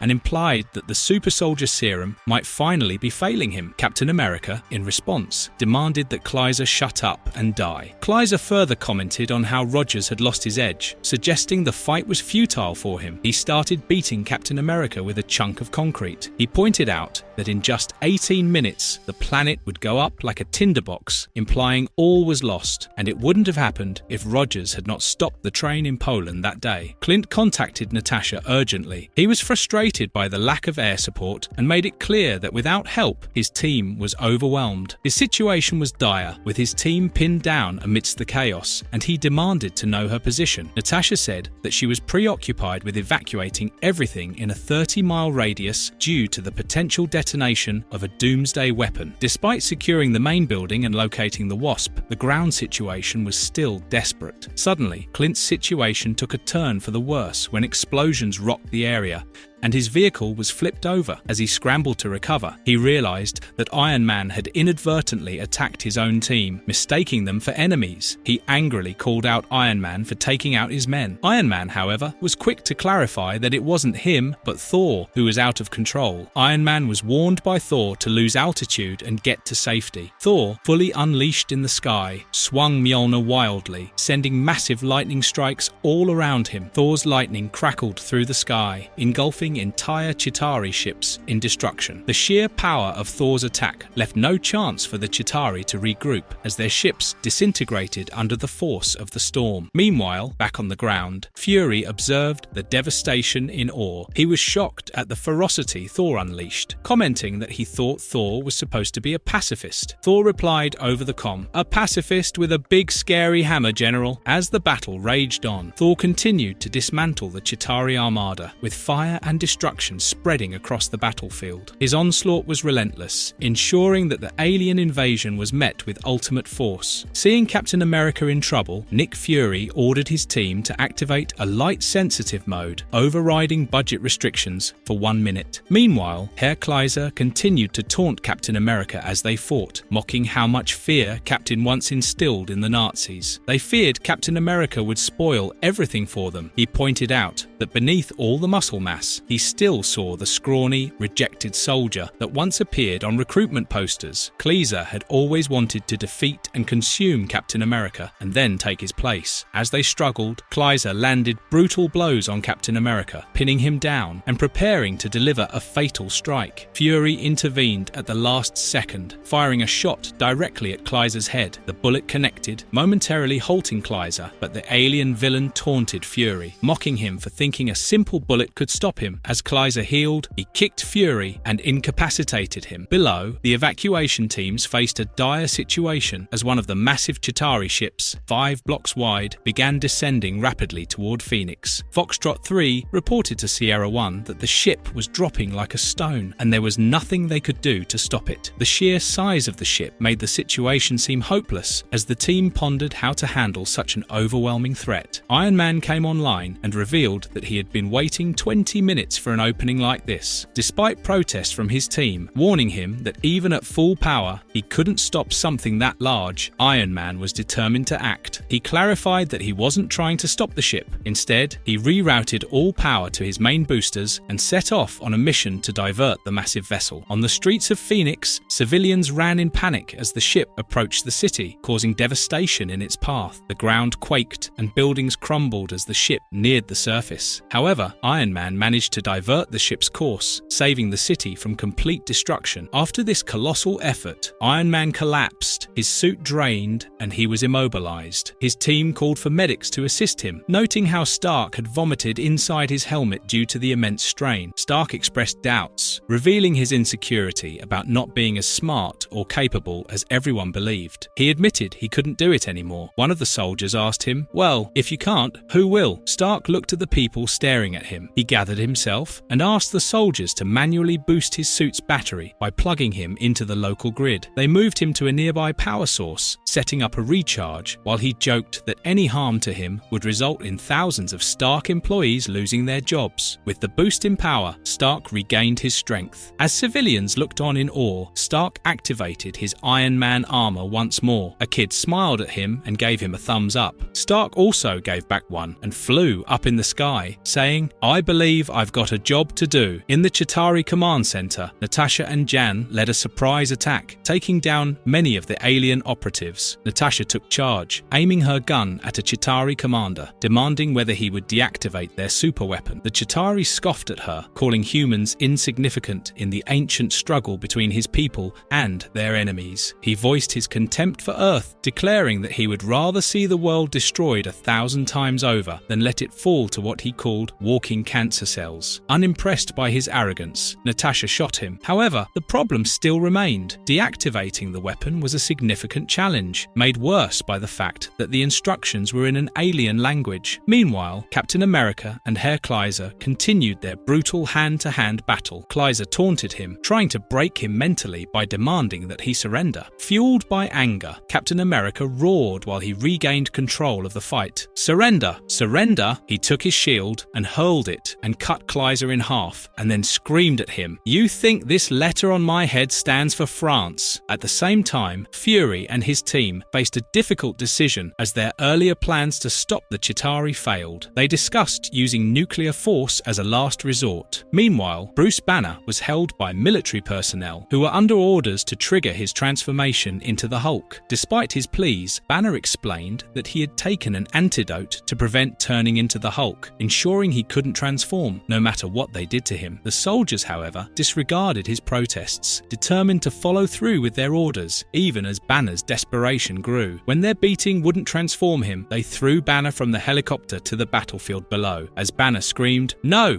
Chapter 7. How I Learned to Love the Hulk. Banner screamed while he fell. He was sure that he would die. Fury whispered, "My God!" Captain America radioed everyone and instructed all units to fall back and prepare for the weapon of last resort. As Banner's body hit the ground, there was a huge quake, and everything in the vicinity fell apart into pieces, bodies flying around. Fury pointed out that it was a hell of a thud for a 90-pound biologist. The rubble moved, but what blasted out of it was not Banner. It was the Hulk, and he was freaking mad. Kleiser healed and walked up behind Fury and Captain America. Captain America asked Fury to leave, saying that he had the situation under control. The Hulk, now fully unleashed, hurled at Captain America. In his uncontrolled rage, he referred to Captain as Blue Man. Hulk said that Captain America made a fool of Bruce Banner, reminding him how he had once laughed at Banner's failures. Now, with Hulk in control, he was not laughing anymore. Captain America tried to trick Hulk, telling him that this fight wasn't about them, but about Betty Ross. However, Hulk's anger intensified when Captain America mentioned Betty. He demanded to know what Kleiser had done with Betty, threatening to crush him if he didn't reveal the truth. Captain America baited him further by suggesting Kleiser had been close to Betty while Hulk was isolated, and Hulk's fury exploded. He roared in anger and launched into a brutal assault on Kleiser, screaming, "Naked guy think Hulk's stupid? Naked guy think Hulk not find out about affair? Hulk show naked guy what happens when he touches Banner's girlfriend. Hulk touch naked guy like naked guy was touching Betty." He savagely beat Kleiser, tossing him through rubble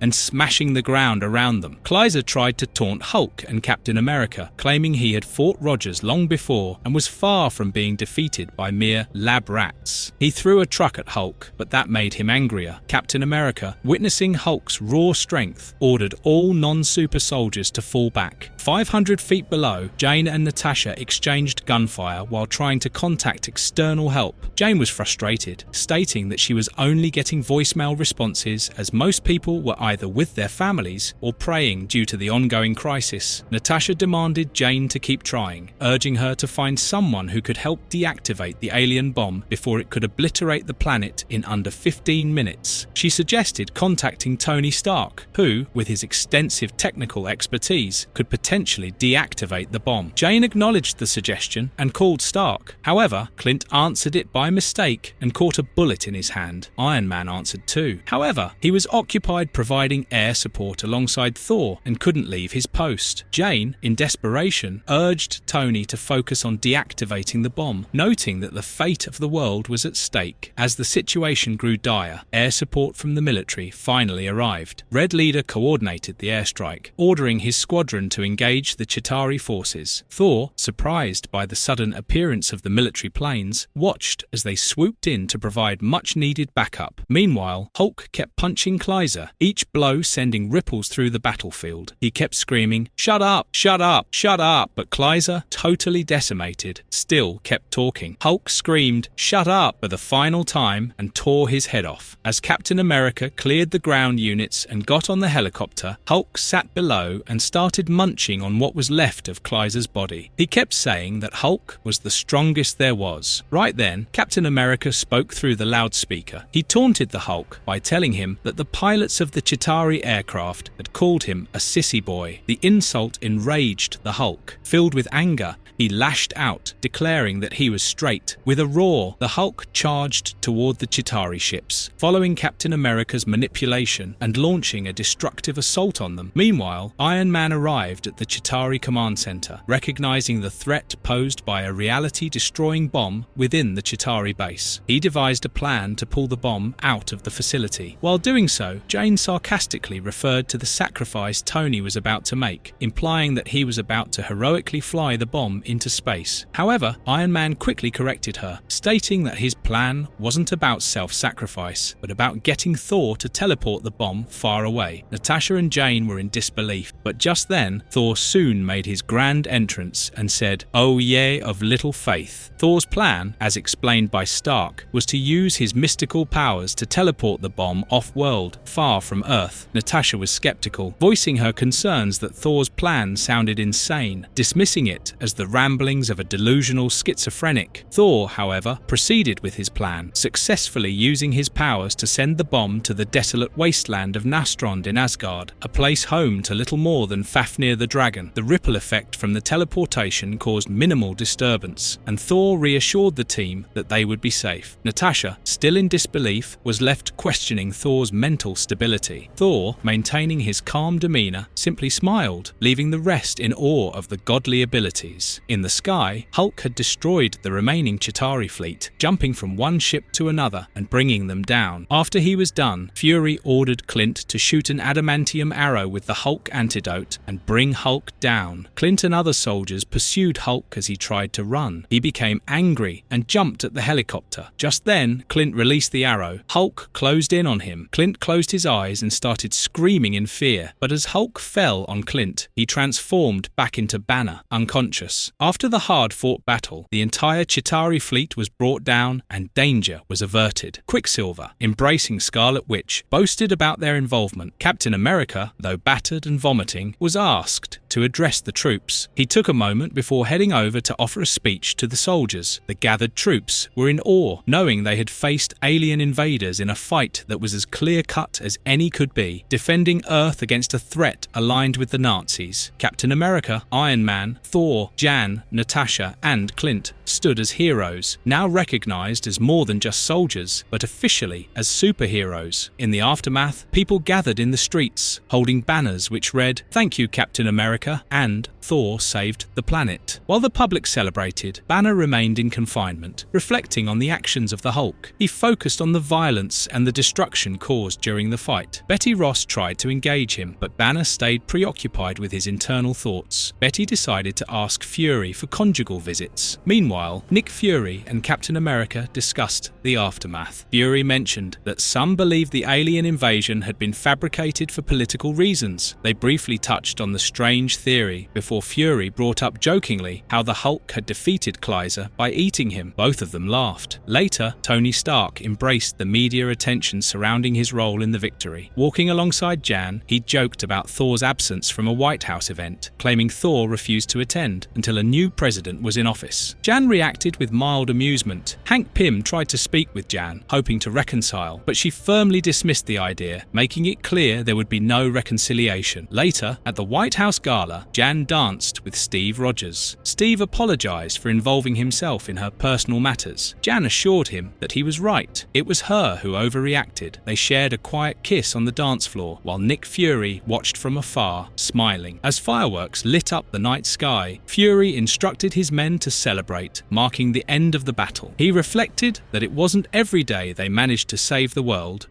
Act 3.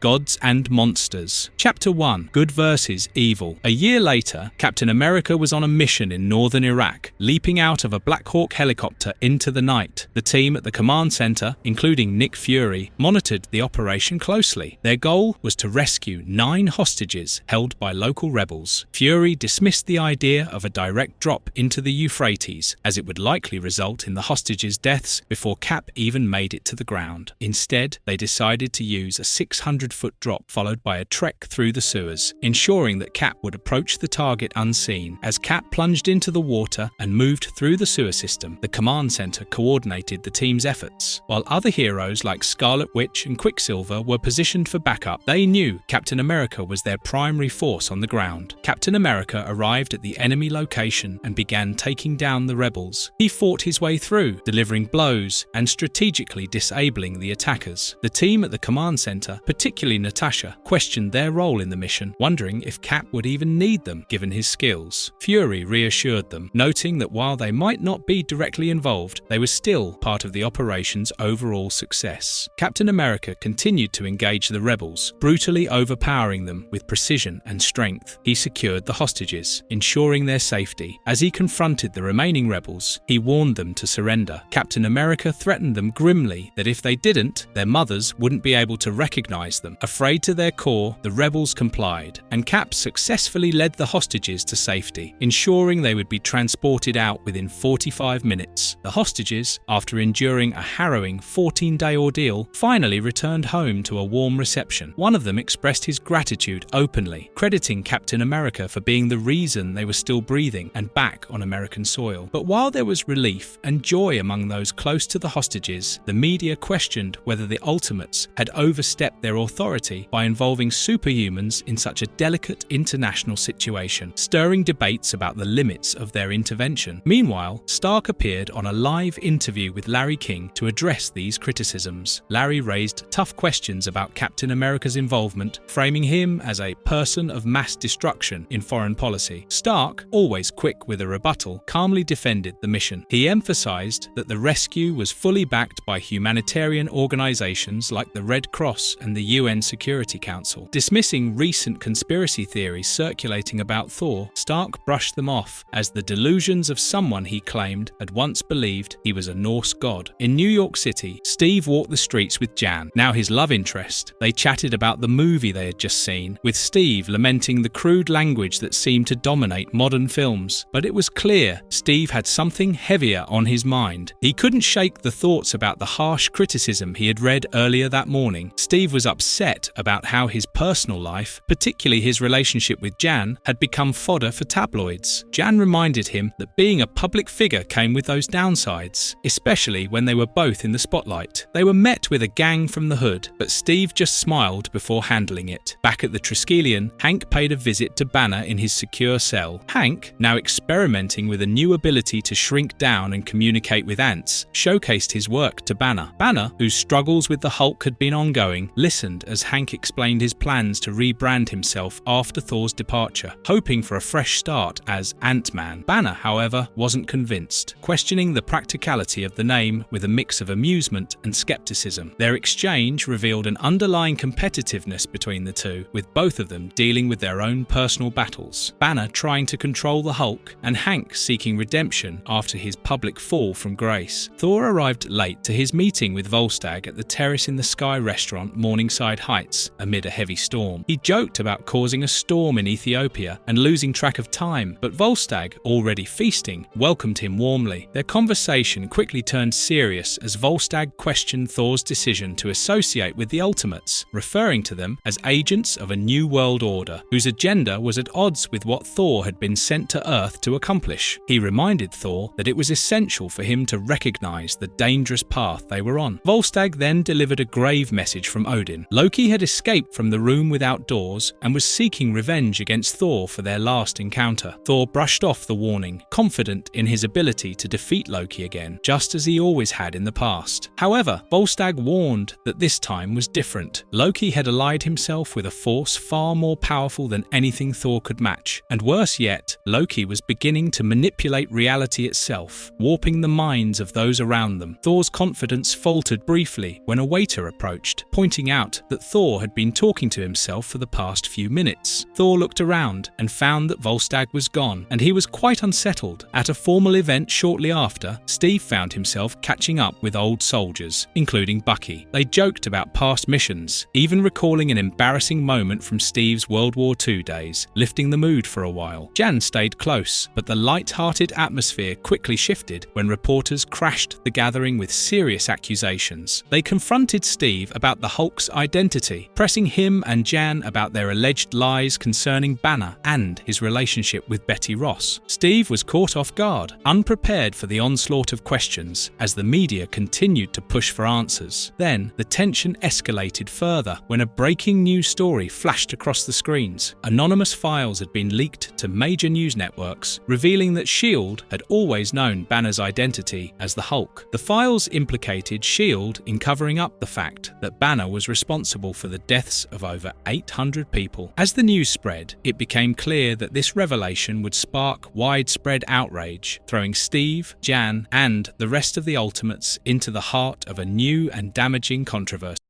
Chapter 2. Dead Man Walking. Tony Stark, wearing his Iron Man suit, was conducting a deep-sea mission when he humorously commented on the ugly-looking fish around him, comparing one to the actor Ernest Borgnine. Natasha interrupted from the control center, urging him to focus on the mission and reminding him of an after-party they were supposed to attend. Stark joked, indicating he wouldn't be able to make it. Despite the immense pressure underwater, Stark assured everyone that the new suit was working perfectly. The mission involved reaching a submarine trapped at the bottom of the sea, where a team of super soldiers, including Brian Braddock, was already working. Professor James Braddock communicated with Stark from the surface. Stark was tasked with moving the submarine to safety. As Stark prepared to execute his plan, the crew, monitoring from above, provided a power boost to the suit, which would be essential to completing the operation. Underwater, the super soldiers worked in tandem with Stark, moving debris and positioning themselves to help extract the submarine. Meanwhile, at the control center, Natasha and Jarvis got into a banter, with Jarvis remarking that he would never understand what Tony saw in Natasha. But just then, the bad news about Banner reached them. Meanwhile, in Venice, Pietro and Wanda were enjoying a quiet moment on a gondola, discussing poetry and reflecting on their downtime. Pietro received a message about the public revelation of Bruce Banner's identity as the Hulk and the crisis meeting it had sparked at the Triskellion. Although Wanda was less enthusiastic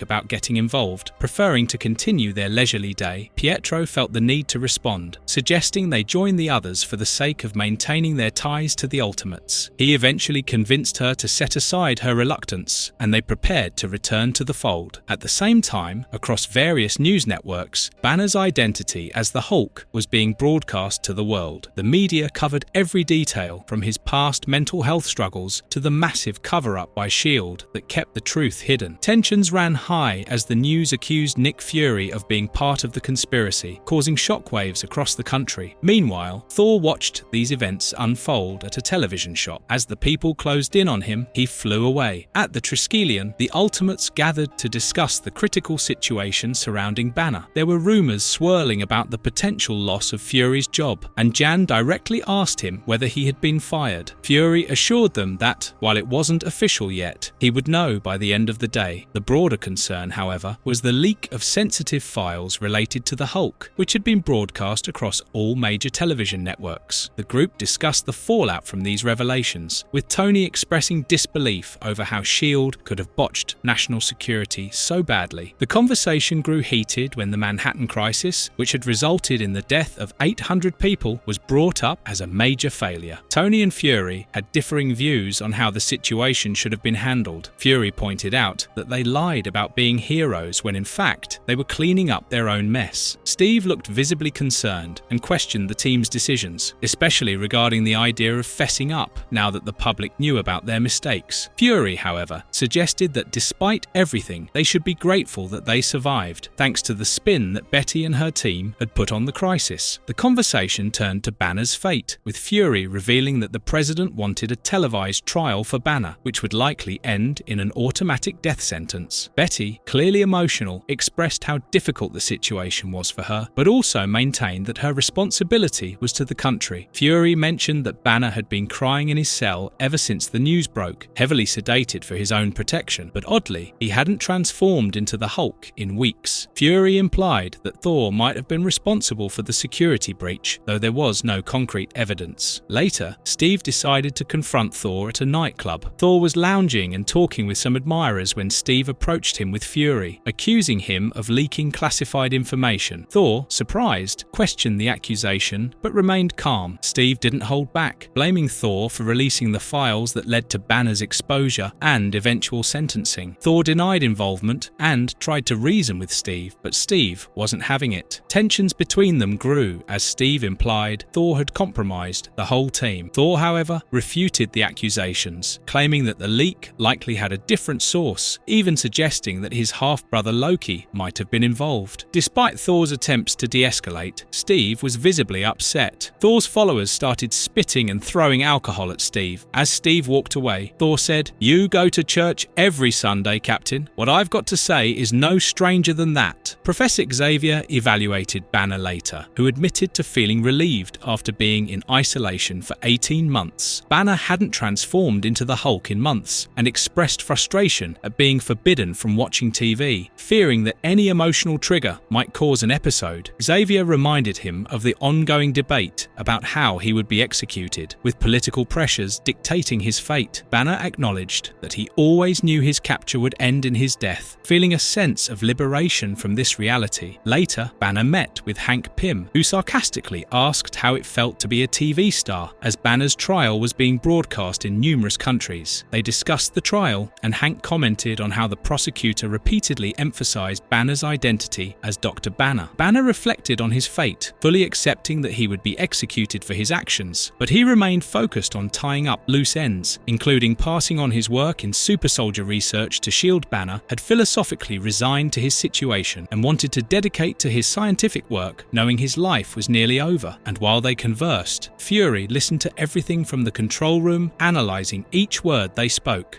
Chapter 3: Trial of the Incredible Hulk. It was day one of the Hulk trial, and crowds had gathered outside the Daniel Patrick Moynihan United States Courthouse. Inside the courtroom, the prosecution argued not about Banner's guilt, but whether he was culpable for his actions while in his Hulk state. Matt Murdock, Banner's lawyer, objected, stating that his client had never been diagnosed as chemically dependent, calling the prosecution's statements misleading. Despite this, the judge overruled the objection, confirming that the super soldier serum Banner tried to replicate was indeed a drug. The prosecutor continued, comparing the super soldier serum to a dangerous street drug, asking if Banner's culpability would even be questioned if he had been killed in a more conventional drug-induced rage. Murdoch protested again, pointing out that the serum was state-sanctioned and legal at the time Banner conducted his trials. The judge noted this, but proceeded with the trial. Meanwhile, at Tony Stark's place, the Ultimates were watching the trial. Tony commented on how unlikely it was for Banner to escape punishment. Steve was visibly disturbed and turned off the TV, while Tony pointed out the inevitability of Banner's execution, dismissing Murdoch's efforts as a formality. They discussed Betty Ross, Banner's former girlfriend, with some condemning her for not visiting Banner during the trial. On day 7, in the Triskellion, Betty finally visited Banner. She brought him coffee and magazines, but Banner noted how he wouldn't live to enjoy them. He sarcastically commented on his upcoming death, which made Betty emotional. She admitted she had been crying in her office, unable to face him. Banner, frustrated, accused Betty of being the reason he was in this mess, claiming he wouldn't have injected himself with the serum if not for her. He angrily lashed out, saying a nicer person wouldn't have made him feel so pathetic. Betty apologized, and Banner, calming down, admitted it wasn't her fault. Betty, emotional, asked the guards to open the doors, but they refused. She tearfully confessed her love for Banner, asking him to forgive her and love her back. Banner, clearly devastated, responded that he couldn't, claiming he was too embarrassed to express such feelings in front of all the watching people. Betty broke down in tears, realizing their relationship was fractured beyond repair. It was day 9 of the Hulk trial. Matt Murdock addressed the jury inside the courtroom. He reminded everyone of Banner's dedicated service to the US government, emphasizing that Banner had spent years working on the second US super soldier project. The deaths caused by the Hulk were a result of a military accident, and that no one felt the weight of this loss more than Banner himself. He implored the jury to understand that Banner had sworn to atone for his mistake for the rest of his life. Murdoch highlighted that Nelson and Murdoch, Banner's legal team, were not defending him for publicity, but because they saw a healer where others saw a monster. He pointed out that Banner wanted to use his genius for cancer and AIDS research. Murdoch concluded by reminding the jury that Banner was not asking for freedom, but merely the chance to continue his work for humanity. After the trial, Banner was in a holding cell, nervously awaiting the outcome. His dreams had been to become a hero like Captain America, not a public enemy. Fury entered with soldiers, delivering both good and bad news. The good news was that the judge had thrown the case out of court. The bad news was that Fury had just spent $150 on a bottle of Dom Perignon. Banner, stunned, asked for confirmation, and Fury assured him that he was free. The decision had come after the Ultimates testified about how the Hulk saved the world from an alien invasion. They raised a toast to Banner's freedom, with Fury commenting that they needed to show the world Banner had his Hulk problem under control. Banner, overwhelmed and emotional, drank from the bottle. However, moments later, he collapsed onto the ground, and Fury coldly ordered his men to proceed as planned. At a classified location in the Pacific Ocean, Banner was dropped onto the deck of the USS Constellation. He lay there, unconscious, while Fury, Betty Ross, and others watched from a helicopter. Betty, in tears, called Fury and his men animals for what they were doing. Betty questioned why Fury had lied to Banner, and Fury explained that if they had told Banner the truth, there was a high chance he would have turned into the Hulk again, endangering everyone. This was the only way to ensure everyone's safety. Fury reassured Betty that Hank had made sure Banner would remain sedated throughout the entire operation. As they flew away from the scene, Tony Stark was contacted and informed that the countdown had begun, with only minutes left before a 1-megaton bomb was set to go off. Banner remained on the deck as Tony flew off, knowing there was nothing more that could be done, saying, "And they wonder why I drink." Banner lay motionless, his fate sealed. Everyone mourned the murder of a friend. But just moments before the timer struck 0, Banner opened his eyes. They were green. Then the bomb detonated and seemingly took him with it. At Banner's memorial service, Steve read the last letter that Banner had left. As they walked out, Betty commented on how awkward the service had been, reflecting on the fact that, despite being referred to as Banner's friends, they had barely spoken to him. She reflected on how lonely Banner actually was. Fury, trying to lighten the mood, suggested going to a bar to see Banner off in a celebratory manner. As they spoke, Hank walked sneakily away from them. Hank later arrived at his apartment from the memorial. The phone computer assistant informed him of missed calls during Banner's memorial service. One call was about an apartment, while the other was from Dr. Brankin regarding some Ultron designs. Hank dismissed the call about the designs. Suddenly, another call came through, this time from an unknown number. Hank answered, and the caller thanked him before hanging up. Hank was left shocked. The caller on the other end took his backpack, wore his cap, and blended with the crowd. It was Bruce Banner.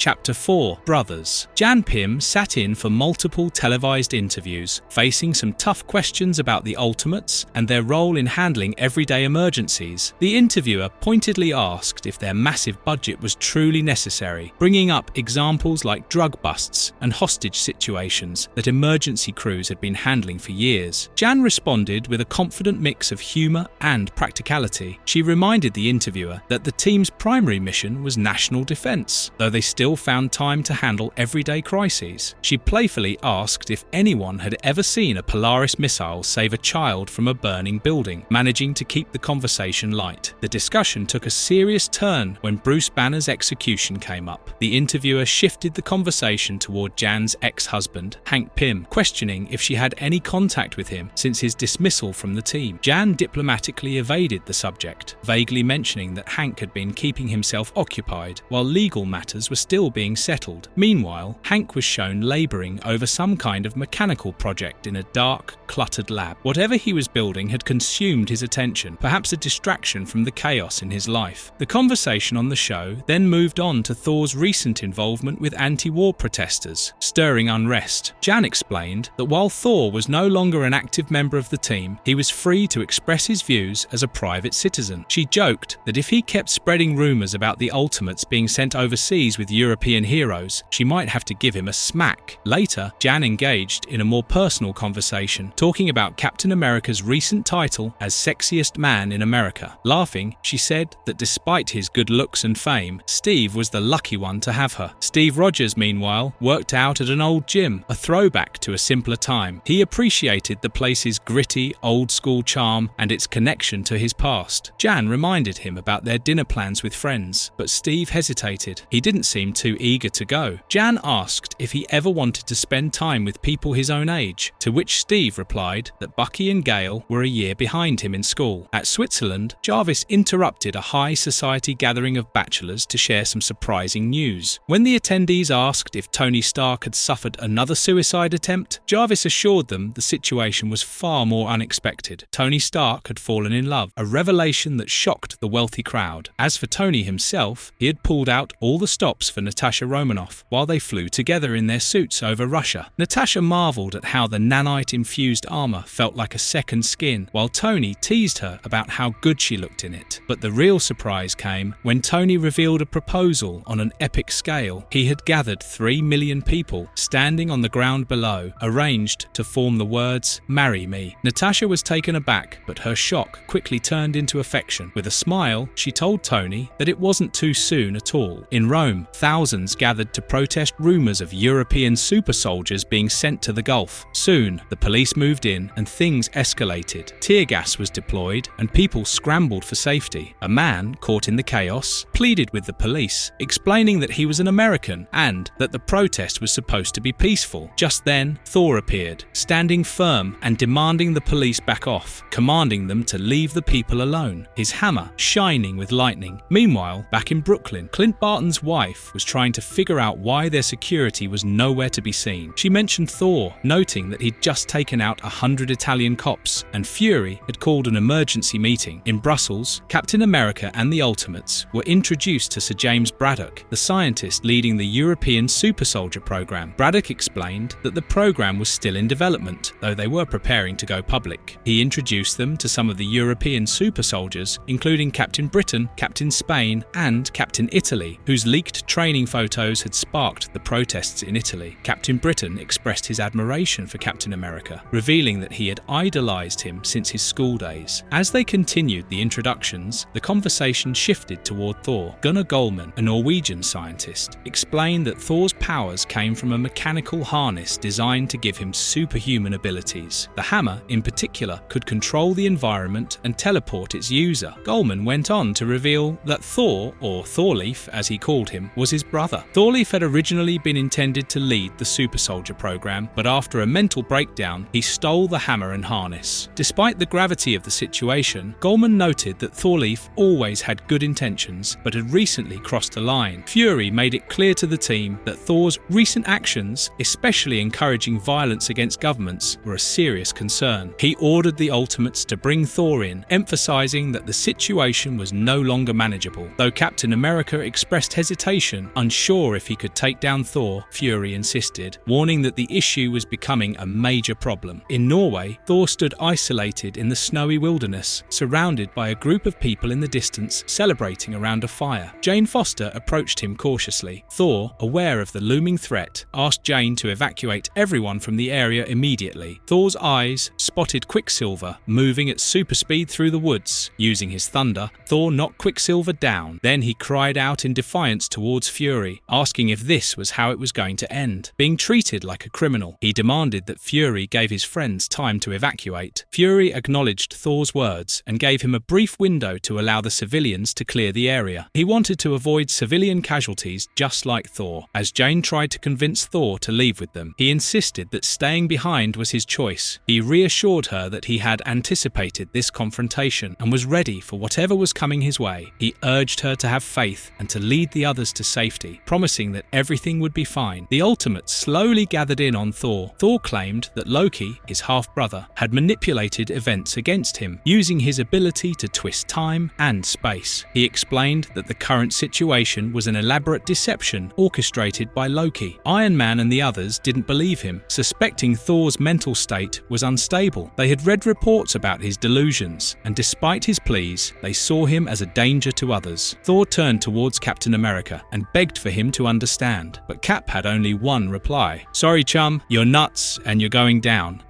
The passion. Jane Foster and the others were being evacuated by the soldiers, but they stopped on their way. When the soldiers asked how that helped the situation, Jane said that they would pray, just to show that they believed in Thor. On the other hand, things got messy as Captain America unleashed a flamethrower on Thor. He caught on fire, and all his golden hair was burnt to a crisp. With his face and skin taking heavy damage, Captain America shouted at the others to go for Thor's belt. That was the source of his powers. Though injured, Quicksilver heard that on the comm and ran again towards Thor to get his belt. Thor knocked him down again when he closed in, but by that time, the other captains were able to jump on Thor from behind. Following Cap's orders, Jan tried the same thing as she did with the Hulk. She shrank down and entered through Thor's mouth, intending to give him a brain freeze, but instead, in the chaos, Thor accidentally swallowed her whole. Seeing Quicksilver in pain, her sister Wanda, also known as the Scarlet Witch, screamed at Thor. She threatened him that there was a reality where Thor was a baby seal being clubbed by 1,000 Eskimos, and she was going to bring that reality there. But before she could try something, Thor threw Captain Britain at her and brought her down. Suddenly, there was a sonic boom that took Thor aback. It was Tony in his Iron Man armor. He pleaded with Thor to listen to him and stop acting like a lunatic. Though in pain, Thor shouted at him, telling him that the Ultimates were being played and their conscience was being silenced. Tony said that he had heard enough conspiracy theories about soldiers getting deployed in the Middle East and Asia. To Tony, Thor was a paranoid schizophrenic and he needed professional help. Thor said that all the information that Fury had was fabricated by Loki. They were not real, but Tony said sorry and said that he had heard enough. Thor said he was sorry too and hammered Tony down. Natasha attacked Thor from behind in her new Black Widow armor. As she hurled him far, Captain America helped Iron Man get up. Natasha screamed at Thor, referring to him as a hippie scum. She said that people like Thor always bite the hand that fed them. While she kept hitting Thor, she asked who paid for the welfare checks Thor and his people drew. Thor called forth the Mjolnir. It flew to him, and he redirected it to hit Natasha and pin her down on the ground. And then he said, "You can afford it." But then Natasha started screaming, "The baby! What have you done to my baby?" Alarmed and shocked, Thor pulled Mjolnir from her back and turned her. Natasha, still crying, said that she was 3 months pregnant and it hurt bad. Thor gave up and apologized to her. But right then, Natasha said, "Sucker," and rained down bullets on Thor's face. The captains gathered up on Thor again, pinning him to the ground as he wriggled. Tony, flying towards Thor, told Natasha to bring the neuron scrambler online. He was going to fry Thor's brain. He pressed down on Thor's ears and deployed the scrambler. Thor couldn't take the intense pain anymore. He screamed, "Traitors!" and stunned all of them using his thunder. As a storm brewed up in the sky, Thor screamed, "How dare you lay a hand on me!" Quicksilver attempted for this window again and ran towards Thor to take his belt, but Thor knocked him down midway. Again, Thor rose up in the sky. As the thunder and storm gathered around him, he said, "No more chances." Captain America tried to contact Jan, but she didn't answer. Trees flew and fell everywhere, and Cap had to save a bunch of civilians and soldiers from the debris. Thor used his lightning to destroy the shield helicarrier.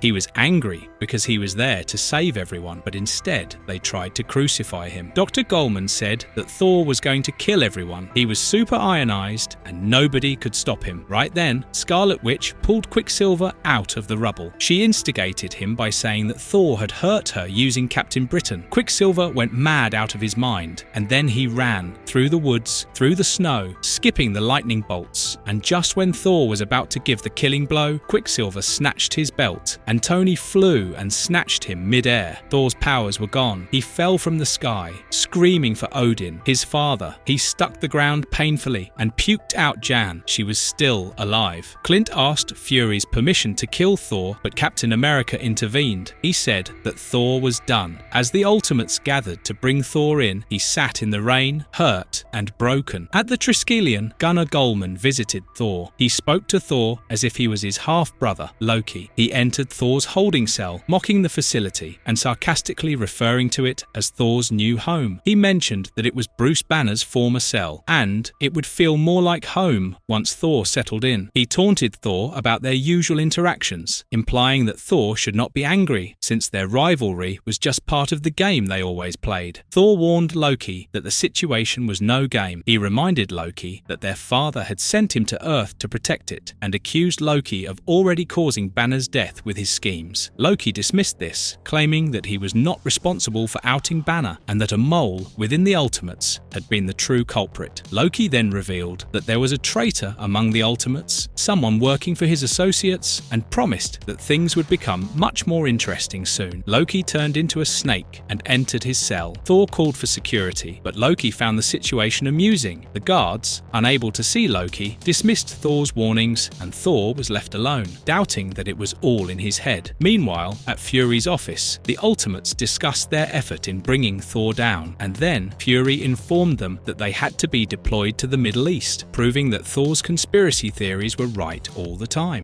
Chapter 6: The Defenders, a new team of giant men that had been developed based on Hank's inventions. He was bitter about the attention they were receiving, feeling sidelined and underappreciated for his own contributions as a scientist. Hank noted how these new heroes seemed to have broken through the restrictions that once held him back, declaring that, in a fair world, he would have been among the greatest, not them. Later, Hank met with a group called the Defenders. They were a lower-tier team, and their living conditions reflected that. Nighthawk greeted him, and they made small talk about Hank's identity as Giant Man. Patsy Walker, who went by the name Hellcat, introduced herself and was noticeably excited to meet Hank, while other members, like Power Man and Valkyrie, lounged around the apartment. The conversation continued with the Defenders boasting about their abilities, although they admitted to not being on the same level as the Ultimates. Hank remained mostly detached, explaining that his giant man suit was not with him, as it was government property and currently under dispute. He then showcased a new helmet, presenting it as part of his new superhero identity, Ant-Man. This helmet, he explained, allowed him to communicate with ants, surprising the group. As the meeting went on, it became clear that Hank saw this as his chance to regain some form of dignity and relevance. He believed that, despite his past disgrace and the public scandal involving his ex-wife Janet, this was his last opportunity to be part of the superhero world. That night, he had gotten intimate with Valkyrie,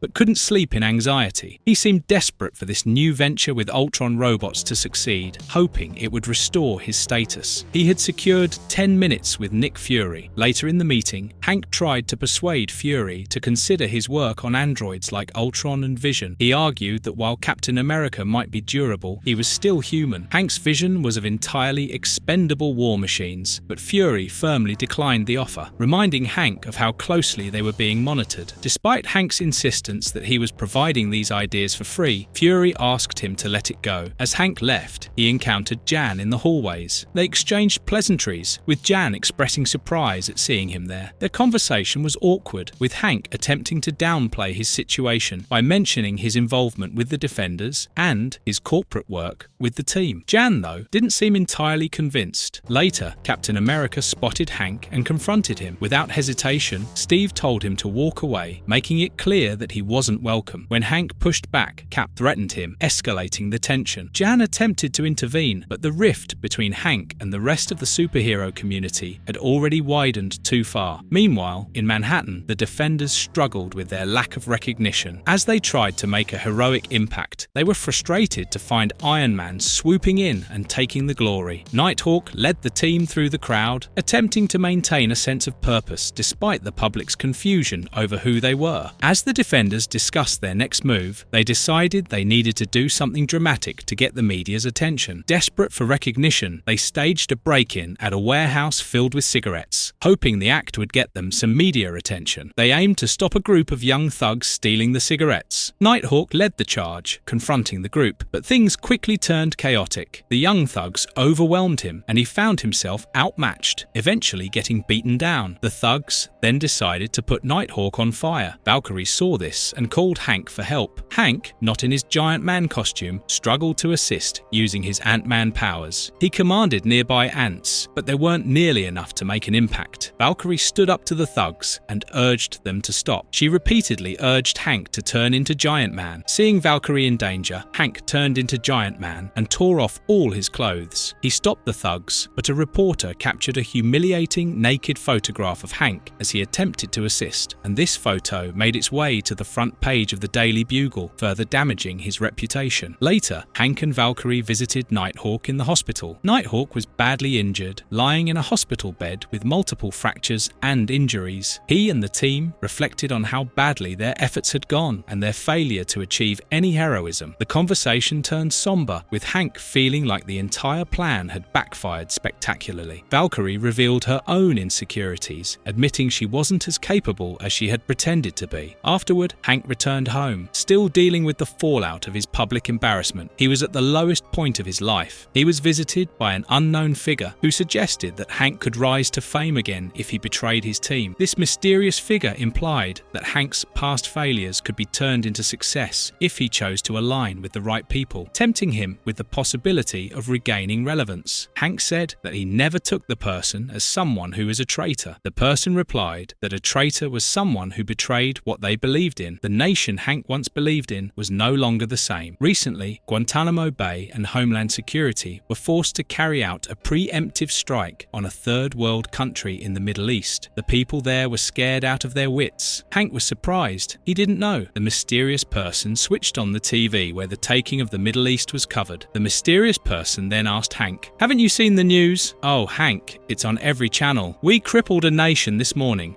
Final act: Grand Theft. America. Chapter 1. Wolf in the Fold. 6 weeks ago, Captain America led a covert shield operation at a Middle Eastern nuclear facility. With precision, he disabled all ground-to-air defenses, including hidden weapons, and calmly informed the base of their success. As the local security forces scrambled to react, Captain America knew they had at least 30 seconds to respond, but by then, he had completed the job, signaling Quicksilver to move forward. Quicksilver raced to assist him and carried him outside. However, the effort was too much. He stumbled and fell under Cap's weight, unable to carry him any farther. They both ended up on the ground, exhausted. However, Fury confirmed they were safely out of range for the bombing to begin. Missiles from fighter jets rained down on the facility, engulfing the area in flames and explosions. The giant men, towering superhumans, were called in to clear what was left of the destroyed site. Iron Man, Black Widow, and other heroes, including international allies like the captains of Spain, Britain and Italy, coordinated an aerial strike and a final sweep of the battlefield. The team methodically eliminated any lingering threats. Scarlet Witch, however, began to panic while carrying the nuclear missiles away. She voiced her doubts to Iron Man, admitting that she was terrified of making a mistake during such a crucial mission. In a moment of reassurance, Iron Man reminded her of who she was, the daughter of Magneto, and urged her to show the world her true power. With that encouragement, Scarlet Witch found her strength, unleashing her abilities and controlling the missiles with precision, averting further disaster. Later, Captain America took charge of the civilian evacuation, making sure they were moved to safety. He assured the gathered crowd that their relocation was for their own protection. A young boy stood there, looking at him with unnerving eyes. Cap screamed, "Move!" The boy still stood there, looking at him with resentment. Outside the Triskellion, a crowd of protesters gathered, holding signs and demanding Thor's release. Inside, Tony Stark visited Thor. Thor commented on the billions spent on security, yet some of his followers still managed to barricade themselves inside the canteen. He said that Tony's control would slip the tighter he tried to squeeze it. Tony, frustrated, asked when he became one of the bad guys. Thor didn't hesitate, saying it happened when Tony participated in the preemptive strike on a third world country. Tony defended his actions, emphasizing that the nation in question had nuclear weapons. Thor criticized this reasoning, pointing out that Tony's allegiance was to a country that had historically used nuclear weapons against human beings. Tony dismissed Thor's view news as idealistic, reminding him that the target nation was dishonest about their weapons programs. Thor accused Tony of falling into line whenever someone mentioned nuclear weapons, suggesting that he had been manipulated by those in power. Tony asked if Thor believed this was how future wars would be instigated. Thor countered, asking Tony to consider what would happen if China or other nations became targets down the line. Tony said that he just wanted to clear the air after the events in Norway, noting that Thor had acted out of control. Thor, in turn, reasserted his identity as the god of thunder, there to prevent a global war. He urged Tony to stop Fury's aggressive actions, warning that they were only confirming their enemy's worst fears. Tony, clearly done with the conversation, called for the guard, signaling the end of their discussion. As Tony left, Thor warned him to tell Fury that he had a wolf in his fold and that this might be the last chance to avoid retaliation. Later, Jan and Hank met at an outdoor cafe in Manhattan. Jan mentioned feeling strange about meeting Hank, as it felt like she was having an affair, despite it just being lunch. Hank, however, reassured her that lunch didn't count as an affair. Jan said that she only lied about meeting Betty Ross because her current partner, Steve, was overly possessive. They talked about Steve's controlling behavior, with Jan complaining that he often criticized what she watched on TV, what she ate, and even her clothing choices. She compared being with Steve to living with her grandfather, expressing frustration over the lack of fun in her life. Hank empathized with her, joking that their current social circles felt like a care home as they spent all their time with older people. The conversation took a lighter turn when they joked about the evening's plans at Clint's house, with Jan humorously noting that while Wanda and Pietro weren't the best conversationalists, at least they didn't wet themselves when they sneezed, making both Hank and Jan laugh. As they continued, Jan opened up about feeling alienated, especially since she hadn't been used on missions recently. She mentioned feeling like she was falling behind, especially with new members like the giant men getting attention. Finally, Hank shifted the topic, asking about her personal life and avoiding talking about his own. He mentioned that his current job was boring and the Defenders hadn't been a success, but it was clear he was more interested in hearing about Jan. As they talked, someone kept watch over them. At the Barton residence, Clint and his family were getting ready for the evening party. He was preparing coffee for the security team as his wife, Laura, teased him about being admired by the security staff. She was in a light mood, joking about Wanda's condition after a night out. There was someone at the door and Laura went to answer it, expecting it to be Wanda, but was met with an ominous surprise. The moment she opened the door, a laser pointer lit in her forehead and someone pulled a trigger, and in a moment, her lifeless body fell on the floor. Clint, hearing the commotion, reacted swiftly but was overwhelmed by the situation as armed gunmen broke through the walls. His two children were upstairs, and the gunmen knew that. One of them ordered the others to finish them quickly. They shot at Clint and took his son Callum hostage, but Clint fell down in the kitchen and there were sharp utensils, and he was Hawkeye. He threw knives and spoons and killed a few of the assailants. With Callum free, he urged him to go next door and have Fitz call a special number. In a heartbreaking turn, there was a pop and crack and Callum's head was blown away. Just as Clint held him, a mysterious person came in, telling Clint to relax and that his son was now with his mother in heaven. Overcome with grief and rage, Clint vowed revenge as he clung to the lifeless body of his son. But the person pointed the gun at Clint and pulled the trigger, saying, "Now you're just being stupid, soldier."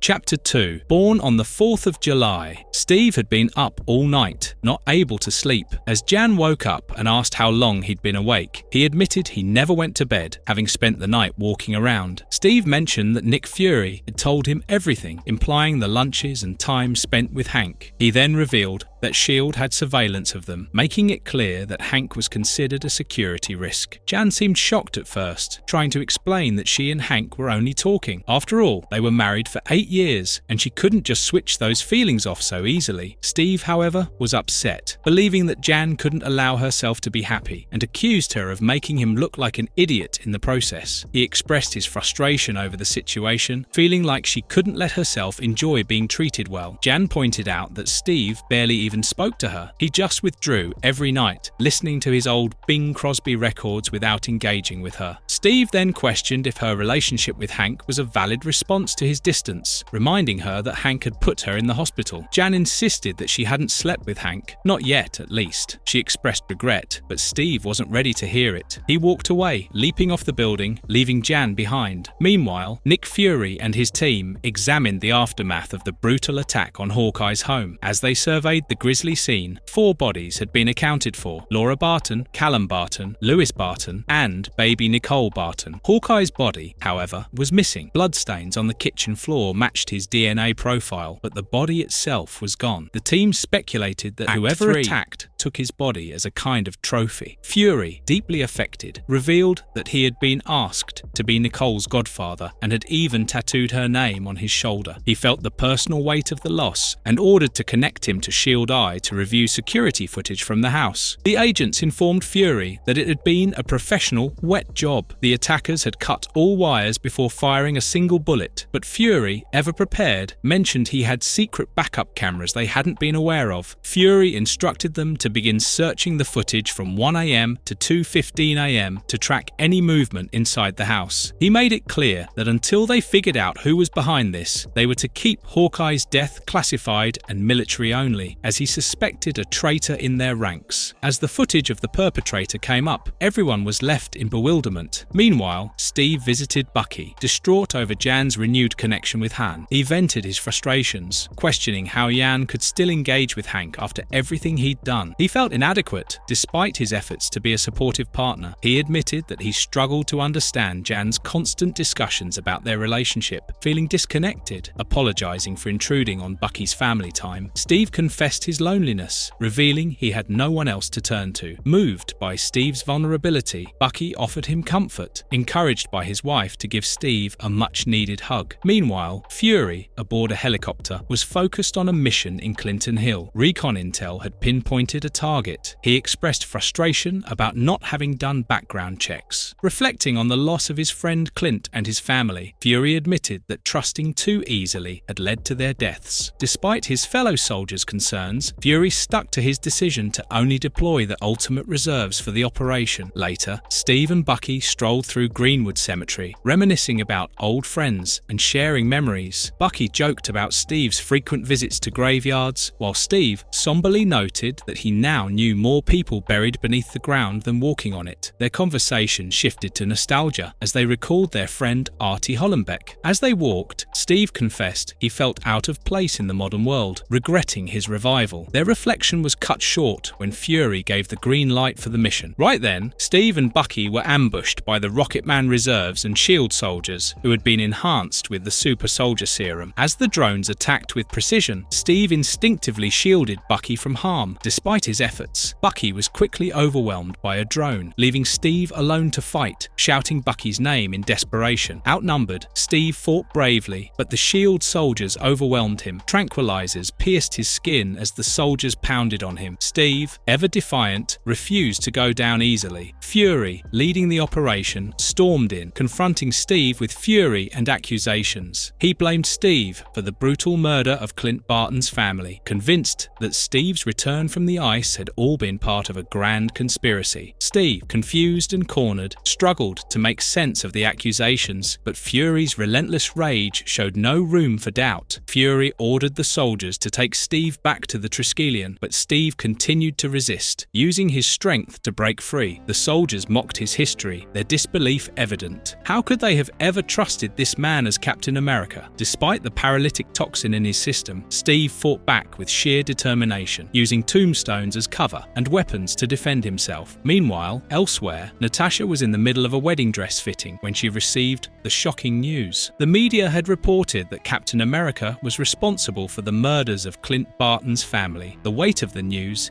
hit her and Jan hard. At Stark International, Tony Stark sat in a boardroom, growing increasingly skeptical as his team discussed the development of futuristic aircraft by his company. The board's revelations about the secretive military projects took Tony by surprise, casting doubt on how much control he really had over Stark International's operations. Back in the public eye, Betty Ross faced the media with poise, fielding questions about Captain America's potential involvement in any conspiracy. She acknowledged the ongoing investigation, but refused to confirm Steve's direct involvement in the murders of Clint's family. Betty maintained a delicate balance between honesty and discretion, careful not to stoke the already growing flames of suspicion surrounding Steve's actions. As the fight in the cemetery intensified, Fury grew more impatient, giving the order to shoot to kill. The Rocketman reserves locked onto Steve's position, their targeting systems primed to deliver a lethal blow. Chaos erupted as one of the drones fired a devastating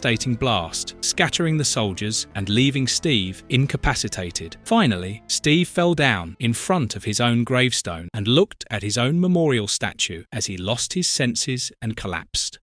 Chapter 3. America Down. At an unknown location, Clint Barton was being tortured by a man who mocked him for feeling groggy after days of being sedated. The torturer revealed that they had extracted state secrets from Clint's mind using sodium thiopental. He taunted Clint, pointing out that they wouldn't execute a SHIELD officer without first obtaining classified information. While Clint was chained and trying to show his anger, the man further tormented him by bringing up the murder of his children and wife, making light of their deaths. Meanwhile, Tony Stark had a tense morning at his townhouse. Jarvis, with his usual sarcastic tone, questioned Tony about Natasha's condition. Tony, clearly not in the mood for Jarvis's remarks, dismissed his comments about misogyny. Jarvis, however, continued to irritate Tony while casually serving him a drink. Natasha was also visibly upset, sitting alone and withdrawn. Tony, attempting to lighten the mood, approached her, discussing the possibility of postponing their wedding after the Hawkeye situation. Though Natasha appreciated the gesture, she was in no state to socialize and preferred to stay withdrawn with Tony for comfort. They started making love in their bedroom. At the Triskelion, Pietro Maximoff voiced his concerns about the situation. He was suspicious about the recent revelations surrounding Thor and Captain America, noting that something didn't add up. As he shared his thoughts, the security systems of the Triskelion unexpectedly shut down. The team noticed the immediate danger as the SHIELD helicarriers fell from the sky, killing hundreds. The Triskelion was attacked by flying super soldiers and drones, causing widespread destruction. Helicarriers were torn apart as the super soldiers initiated their assault. The building crumbled, with the team inside left in shock as they watched the devastation unfold. The attackers moved swiftly, executing Phase 1 of their attack plan with precision, leaving the Triskelion in ruin. The enemy forces, airborne and unstoppable, began to mobilize toward Manhattan for Phase 2 of their operation. As Tony and Natasha lay in bed after making love, the atmosphere turned tense when Natasha suddenly pointed a gun at Tony's head. Confusion crossed Tony's face, but Natasha remained calm, telling him to relax. Right then, Jarvis entered the room, apologizing for not having any ostrich eggs for breakfast. Before he could finish his statement, Natasha pulled the trigger, blowing Jarvis's brains out. Stark, realizing the betrayal, looked at her in shock, while Natasha coldly thanked Jarvis for the laughs. Outside, chaos erupted as Rocketman drones wreaked havoc in the city, attacking civilians and causing mass destruction. At the Triskelion, Pietro used his super speed to save the top 3 floors of a crumbling building, managing to rescue key members of the Ultimates. Meanwhile, Wanda struggled to control her powers, uncertain if she could influence the complex reality equations with her hex abilities. Pietro said, "Be strong, Wanda. We're the only chance they have left." He then raced off to engage the Rocketman drones, dismantling them at super speed. Back at the Triskelion, Fury called for reinforcements as hundreds of enemy soldiers and drones swarmed the area. The situation grew dire as the number of attackers overwhelmed the reserves. Wanda, pushed to her limits, finally cracked the complex equation, unleashing a massive hex blast that wiped out a significant portion of the enemy forces. The Rocketman drones were sent to Manhattan to join the battle already raging there, but information was scarce as the mainframe was down. SHIELD soldiers were deployed, but it quickly became clear they weren't prepared for the overwhelming number of enemies. In the midst of this chaos, someone noticed that lightning had been stolen, signaling a powerful new force entering the fray. A figure wielding a weapon resembling Thor's hammer taunted Pietro, testing how fast he truly was. He threw lightning at Pietro, and he was hurled away. As the SHIELD forces were overwhelmed, Wanda struggled to control her powers, unable to manage the complex equations of probability necessary to use her hex powers effectively. Nick Fury, injured, leaned on his teammates as Betty screamed out for him. At the same time, a conversation unfolded between Gunnar Goldman, who was actually Loki, and the Colonel. Loki commented on the destruction, remarking that it must be satisfying after what America had done to the Colonel's country. The Colonel, however, dismissed the idea of revenge, explaining that he led this international collective because America's ambitions needed to be restrained. The Colonel saw the situation as a modern-day equivalent to the Roman Empire being checked. Loki was pleased with the results, but the Colonel remained focused, giving orders to call Hank Pym for the containment procedure, ensuring that their control over the situation was complete. The Colonel also received reports that Washington had been subdued, with the White House and Pentagon under control, and no further interference from the European Union now that they held the nuclear codes. In addition, Los Angeles and Chicago were clear, with major military and nuclear facilities under their control. The Fantastic Four were buried under the Baxter Building, and the X-Men were restrained, with agents sweeping for any remaining mutants. As the team of the Liberators gathered, Crimson Dynamo questioned Loki's motives, wondering why he seemed so excited about all this. Loki, true to his nature, revealed that he found joy in chaos, stating that as the Lord of Mischief, what could be more mischievous than starting World War III? He even joked that since America had a Norse god on their side, it was only fair that the Colonel should have one too. The Colonel then focused on capturing the moment of America's downfall, recording the entire operation meticulously to be released over the internet that very night. He was proud of how they had taken down the world's superpower with perfect planning, all within less than an hour. The Colonel's message to the United States was clear and direct. He stood in front of the camera as his forces overwhelmed the country, stating that America had been warned multiple times not to continue creating superpowered individuals and interfering in foreign cultures. He emphasized that these warnings were ignored, and as a result, America's ambitions had exceeded its capabilities. The Colonel showcased the destruction, including the fall of the Statue of Liberty, as a symbol of the collapse of American power. He declared that the Empire had fallen. He stood together with the other liberators and said, "Congratulations, ladies and gentlemen, the great Satan has just been liberated."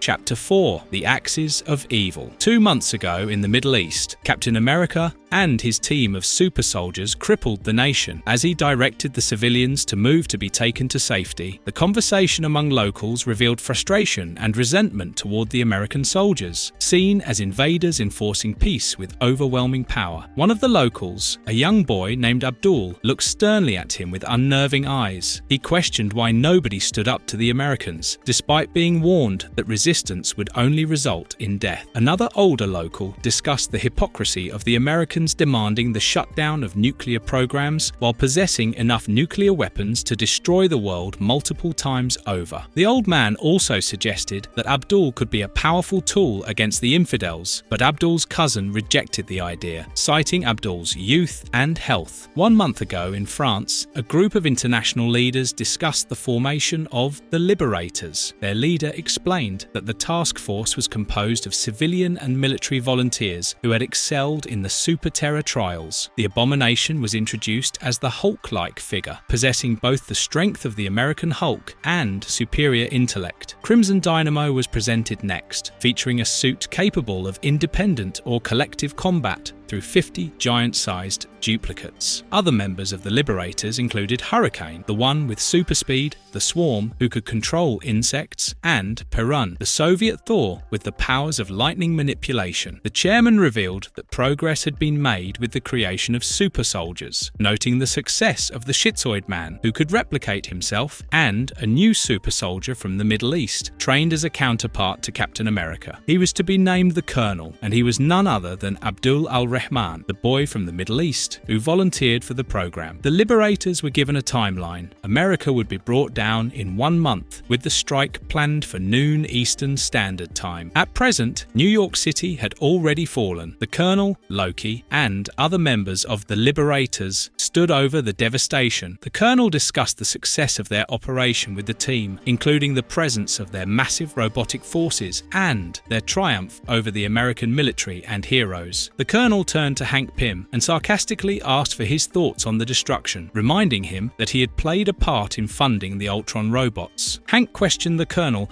about why he hadn't been informed of the full scale of the operation. The Colonel explained that secrecy was necessary to ensure Hank's trust. The Liberators had received orders from their respective leaders to conduct the strike, and the element of surprise was crucial. Hank also inquired about the Ultron robots he had helped develop. The Colonel reassured him that the robots were doing their job and would help maintain peace during the transition. Their priority now was to minimize civilian casualties and not make the American people suffer for the crimes of their government. As the conversation continued, Loki asked the Colonel if they should provide free elections to the Americans, noting some contention over the legitimacy of their Caesar. The Colonel dismissed the thought, stating that they still hadn't found the president yet. Hurricane, one of the Liberators, was sent to assist in finding their quarry, but their efforts to locate the president or key figures in the White House proved fruitless. Back in the White House, Swarm, another member of the Liberators, interrogated a captured American official, trying to force information about the location of Air Force One. Outside, the Colonel gave orders for the next stage of their plan. The X-Men and the Fantastic Four were to be brought to Washington, and Captain America, who had been drugged and imprisoned beneath the triskellion, was to be dug out of his cell. Loki, always relishing chaos, eagerly anticipated the public executions that would follow. Fury, badly injured, was being transported by enemy forces. One soldier expressed doubt about the need to tend to Fury since he was set to be executed. They speculated about Fury's significance, noting that his death would be broadcasted to the world as a part of the Liberators' media campaign. Although they had captured key figures like Quicksilver and Scarlet Witch, there was still no word on Codename Wasp, who had gone missing. Meanwhile, Tony Stark was seen in his penthouse apartment, where the situation had taken a dark turn. Jarvis had been killed, and Tony confronted Natasha, who stood holding a gun. She coldly dismissed Jarvis's death, explaining that he was just an unfortunate casualty. Tony, shocked by Natasha's betrayal, expressed disbelief, but Natasha, with a cynical smile, confirmed she had indeed betrayed America's defense force. She explained that crippling America's foreign policy was a personal goal for her, and that her payment was minimal compared to the satisfaction of weakening the nation that had turned Russia into a weakened state. Tony pressed her on how much she had been paid, but Natasha made it clear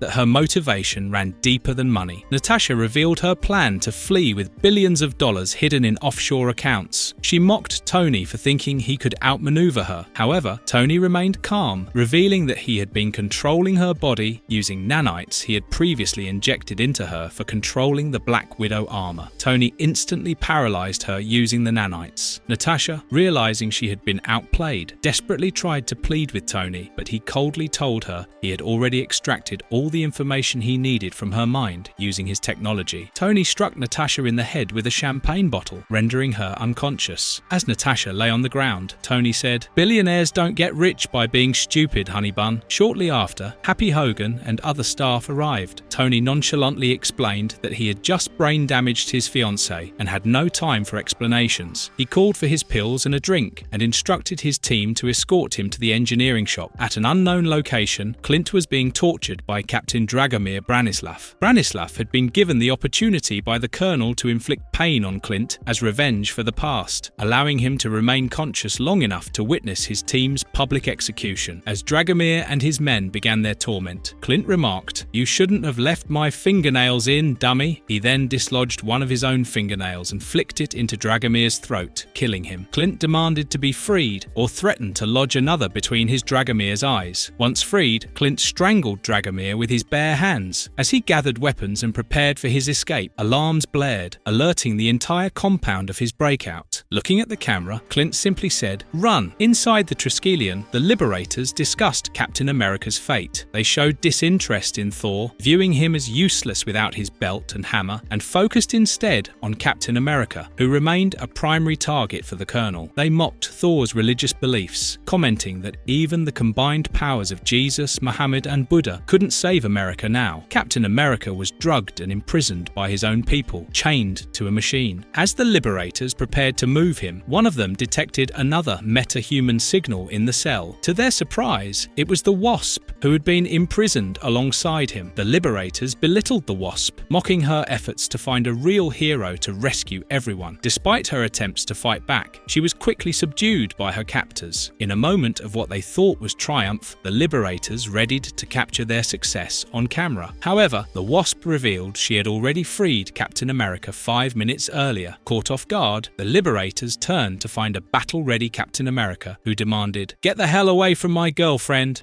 Chapter 5. America Fights Back. At the Triskellion's detainment complex, Thor sat on the floor. He prayed to his father, asking why he had been forsaken. He felt abandoned, wondering why he had been sent to save the world, only to be left in its most desperate hour. Thor questioned whether humanity even wanted to be saved, or if war was the natural state of man, reflecting on how easily Loki had seduced them into conflict. Desperate, he pleaded for a sign from his father. He turned around, and there was a bright light. Elsewhere, Captain America was engaged in a brutal hand-to-hand battle with several of the liberators. He took down an armada of schizoid man single-handedly, but Jan was confronted by a group of soldiers who threatened to tear her apart if Captain America made another move. Jan screamed, "You know that thing I do? That sting when I'm 500 times smaller? How much do you think it hurts when I'm full size?" She stung each of her captors, and they were reduced to bones in an instant. After the battle,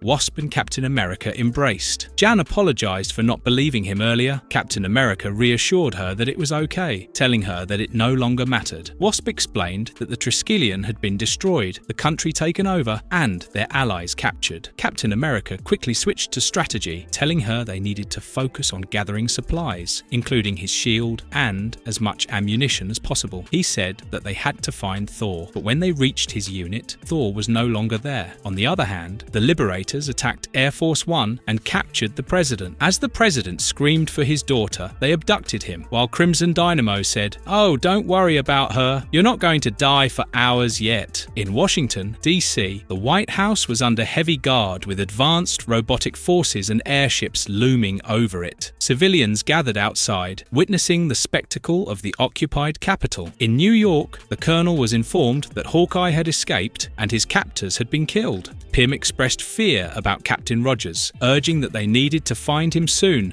but the colonel dismissed the threat. He remained confident in their plan, focusing on the executions scheduled for midnight. They believed they had crippled the country, captured the president, and would be able to smoke Cap out. Meanwhile, Steve and Jan discussed their next steps in liberating the White House and rescuing their captured allies. They observed the devastation around them, including the damage done to Air Force One. Steve strategized their attack, counting the number of guards and outlining the need for fast and decisive action. He ensured that Jan was ready for the task, and then they stormed the room. Inside, Hawkeye had already secured the room, having eliminated the guards. He reassured them that the area was clear, and Jan was overjoyed to see him alive. They had all thought he was dead, but Hawkeye shrugged off the sentiment, saying he wasn't that lucky. But right then, a group of Liberator soldiers crashed through the walls and started attacking them. The action shifted to New York City, where Iron Man was piloting his suit. He expressed his satisfaction with the older Iron Man suit despite it being outdated. As he gained altitude, it became apparent that he wasn't heading to Washington, D.C. Instead, Tony revealed he had a different plan and was heading into space, approaching a space station where he intended to activate Iron Man 6. Swarm delivered the news that Black Widow was down, and with no response from he. Hank Pym's mind raced with concerns about Captain America's strategy. He knew Rogers well enough to understand what was coming. One by one, the Liberators would fall to him, and it wouldn't be pretty. As the chaos unfolded, Captain America, Jan, and Hawkeye found themselves in the thick of battle. The three fought side by side, their teamwork holding off the relentless waves of Liberator soldiers. Fury and Wanda were battling on another front, and within the explosions and gunfire, Betty Ross was desperately trying to revive Quicksilver. But things took a dark turn. Hurricane, the speedster of the Liberators, zeroed in on Clint Barton, moving moving faster than the eye could see, he pummeled Clint with brutal, unforgiving strikes. Swarm, meanwhile, unleashed a plague of insects on Jan, the tiny creatures swarming her in a vicious assault. Then, with a devastating blow, Abomination knocked Captain America to the ground. The impact shook the battlefield, and as Steve struggled to get up, the Colonel stepped forward, ready to make this fight personal, and said, "On your feet, sir. I've waited half my life to rip that star from your chest." Elsewhere, Loki found Hank, and the two shared a tense exchange. Hank informed that his Ultron robots were keeping civilians safe, but Loki only laughed, mocking Hank for clinging to the role of a superhero. Loki reveled in the chaos and bloodshed that superpowered individuals like the Ultimates left behind. Hank, frustrated, questioned why Loki, who had the powers of a god, was standing on the sidelines. Loki explained that mischief was his only true motivation, and that using his powers too overtly would risk Odin noticing his actions and bringing down punishment. For Loki, playing in the shadows was more fun. However, as the chaos escalated, one civilian refused to flee from the battleground. He stood his ground, defiant, claiming that he was no longer afraid now that he had embraced his inner sociopath, and if the drones wanted to meet him, then they should continue their carnage. The Rocketman drone that approached. Without hesitation, it crushed the man. Just when it seemed like all hope was lost, the Rocketman drone was hurled to the ground with immense force. Emerging from the wreckage was the Hulk, his towering figure striking fear into anyone still standing. Hulk tore through the drones with ease, his strength unmatched. With a grin of pure defiance, he smashed them apart, then roared a challenge to any who dared to face him next. He faced the enemy and said, "Now bring it on!"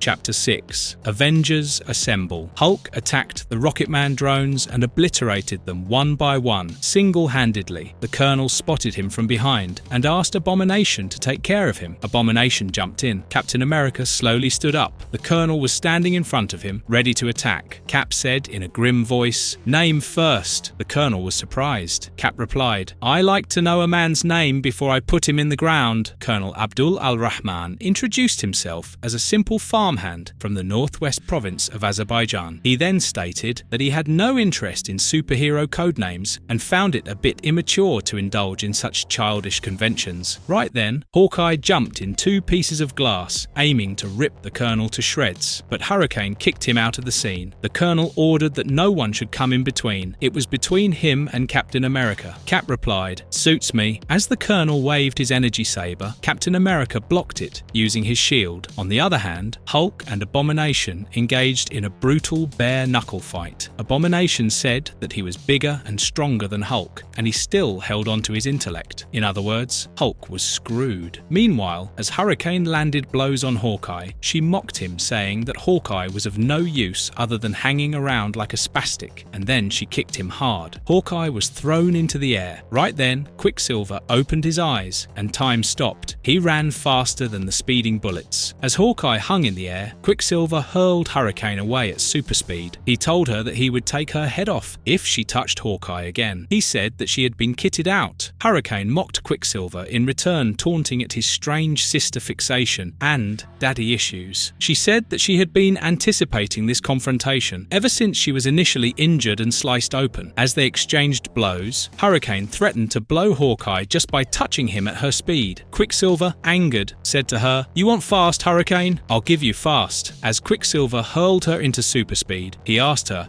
what was the greatest speed that she had hit. Mach 10? He said that he had been hitting those speeds since he had pimples. As Hurricane pleaded, he rushed her so fast that she caught on fire and was completely obliterated. Quicksilver said, "That's what happens when you threaten my friends." As Quicksilver stopped, time came back to normal speed and Hawkeye fell to the ground. He looked at Quicksilver and shouted at him to lend a hand, as Quicksilver sweated and looked at him with surprise. Meanwhile, Captain America and the Colonel fought like hell.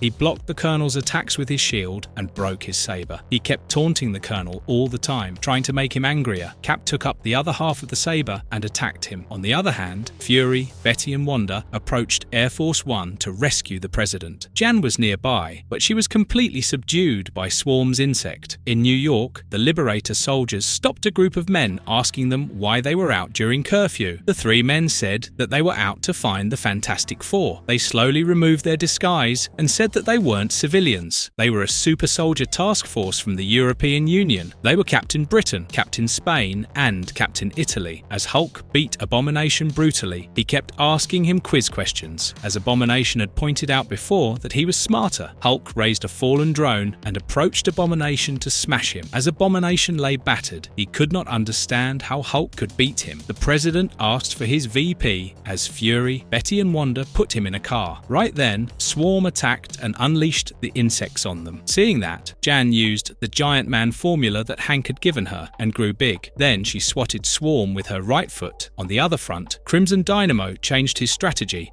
and went for full frontal massacre. He and his drones opened fire on the civilians, killing them brutally. Loki, too, could not stand in the sidelines any longer and decided to add to the carnage. As Dynamo killed hundreds, there was a voice from above. It was Tony's. He said, "Oh, shut up, will you?" A laser blast came down, tearing the sky, burning Dynamo into ashes. Tony had arrived with Iron Man 6. Hulk tore out Abomination's hand and kept beating him mercilessly. Abomination said that he still couldn't understand. He was smarter than Hulk. Hulk beating him did not fit any possibility. Hulk said that was what he didn't like with scientists. They think too much. Saying this, he punched and beheaded Abomination. Jan had successfully disabled the attacking flyers and called out for an update on the ground situation. Hawkeye, wielding his bow, responded that he had already managed to thin out the ground soldiers significantly. Meanwhile, Iron Man had cleared the skies over Washington and was now heading towards Manhattan to support the next phase of their battle. Quicksilver had also been effective, taking down several enemy soldiers himself before approaching Hank Pym. When Quicksilver questioned Hank's loyalty, Pym revealed that they had been infiltrating the Liberators from the beginning, swearing on his mother's life to convince Quicksilver of his sincerity. At Hank's command, his Ultron robots mercilessly wiped out the remaining Liberator soldiers, leaving no one behind. Captain America and the Colonel clashed fiercely, each strike more intense than the last. The Colonel, wielding his dual energy sabers, tried to overpower Cap, but with a swift kick, Cap knocked him down. The Colonel said that Cap's real goal was to humiliate and execute him in front of his men. Captain shot back, firmly rejecting the idea, stating that wasn't how things were done in his country. But as the words left his mouth, the Colonel's soldiers swarmed him, restraining him as he struggled to break free. Grinning through the blood and dust, the Colonel claimed he had wanted a fair fight from the beginning. Captain America watched as the Colonel readied himself for the killing blow, fully aware of how dire the situation had become. Jan, witnessing the impending strike, shouted to Hawkeye, urging him to use Cap's shield to stop the Colonel. Hawkeye, desperate, said that the target was too far. The Colonel, his voice cold and determined, said he took no pleasure in what was about to happen, but claimed it was necessary. He was poised to finish Captain America off when Hawkeye called out to Hulk, who, without hesitation, hurled Cap's shield with earth-shattering force. The shield hit its mark, severing the Colonel's hands and halting the execution just in time. Captain America didn't waste a second. He fought back with renewed energy, the tide of the battle turning in his favor. As the fight drew to a close, Captain grabbed one of the Colonel's energy sabers. The Colonel, now wounded and vulnerable, sneered one last taunt, asking if Captain was going to throw one of his John Wayne quips. But Cap, without missing a beat, drove the saber into the Colonel's chest, finishing him. And then he said, "No jokes, Colonel." Other superheroes had also joined the fray, fighting to save the world. The satellite uplinks had been restored, and S.H.I.E.L.D. was back in control. Captain America confirmed that all US bases had been retaken from enemy hands, and asked if there was any update on New York. It was reported that, according to Tony Stark, New York was secure, but their victory was short-lived as Loki revealed himself floating ominously over Washington, D.C., surrounded by flames. He mocked them, explaining that his father, Odin, had sent Thor to bring peace to the world, but Loki had done everything in his power to disrupt that. He admitted he had been working from the shadows, but now he would take a more direct approach, since the world had no appetite for another world war. Captain America was confused about the identity of this new threat. It was then that Loki proudly declared his name, revealing that he was Thor's half-brother and the forgotten son of Odin. He now intended to show his hand, promising that those who opposed him would suffer like no one ever had before. Wanda warned Loki that she could stop him. Loki scoffed at her, dismissing her as nothing more than a probability manipulator. He taunted her, asking what she thought she could do against the god of mischief. Unfazed, Wanda said said that she might simply increase the odds of someone showing up to give Loki the beating he deserved. As she used her hex lightning bolts descended from the heavens, Loki, realizing what was coming, muttered in disbelief, "Oh no!" Thor, wielding Mjolnir, smashed through the clouds, ready for battle. He glared at Loki, challenging him with a single question. "Looking for trouble, Loki?" The final battle was about to begin.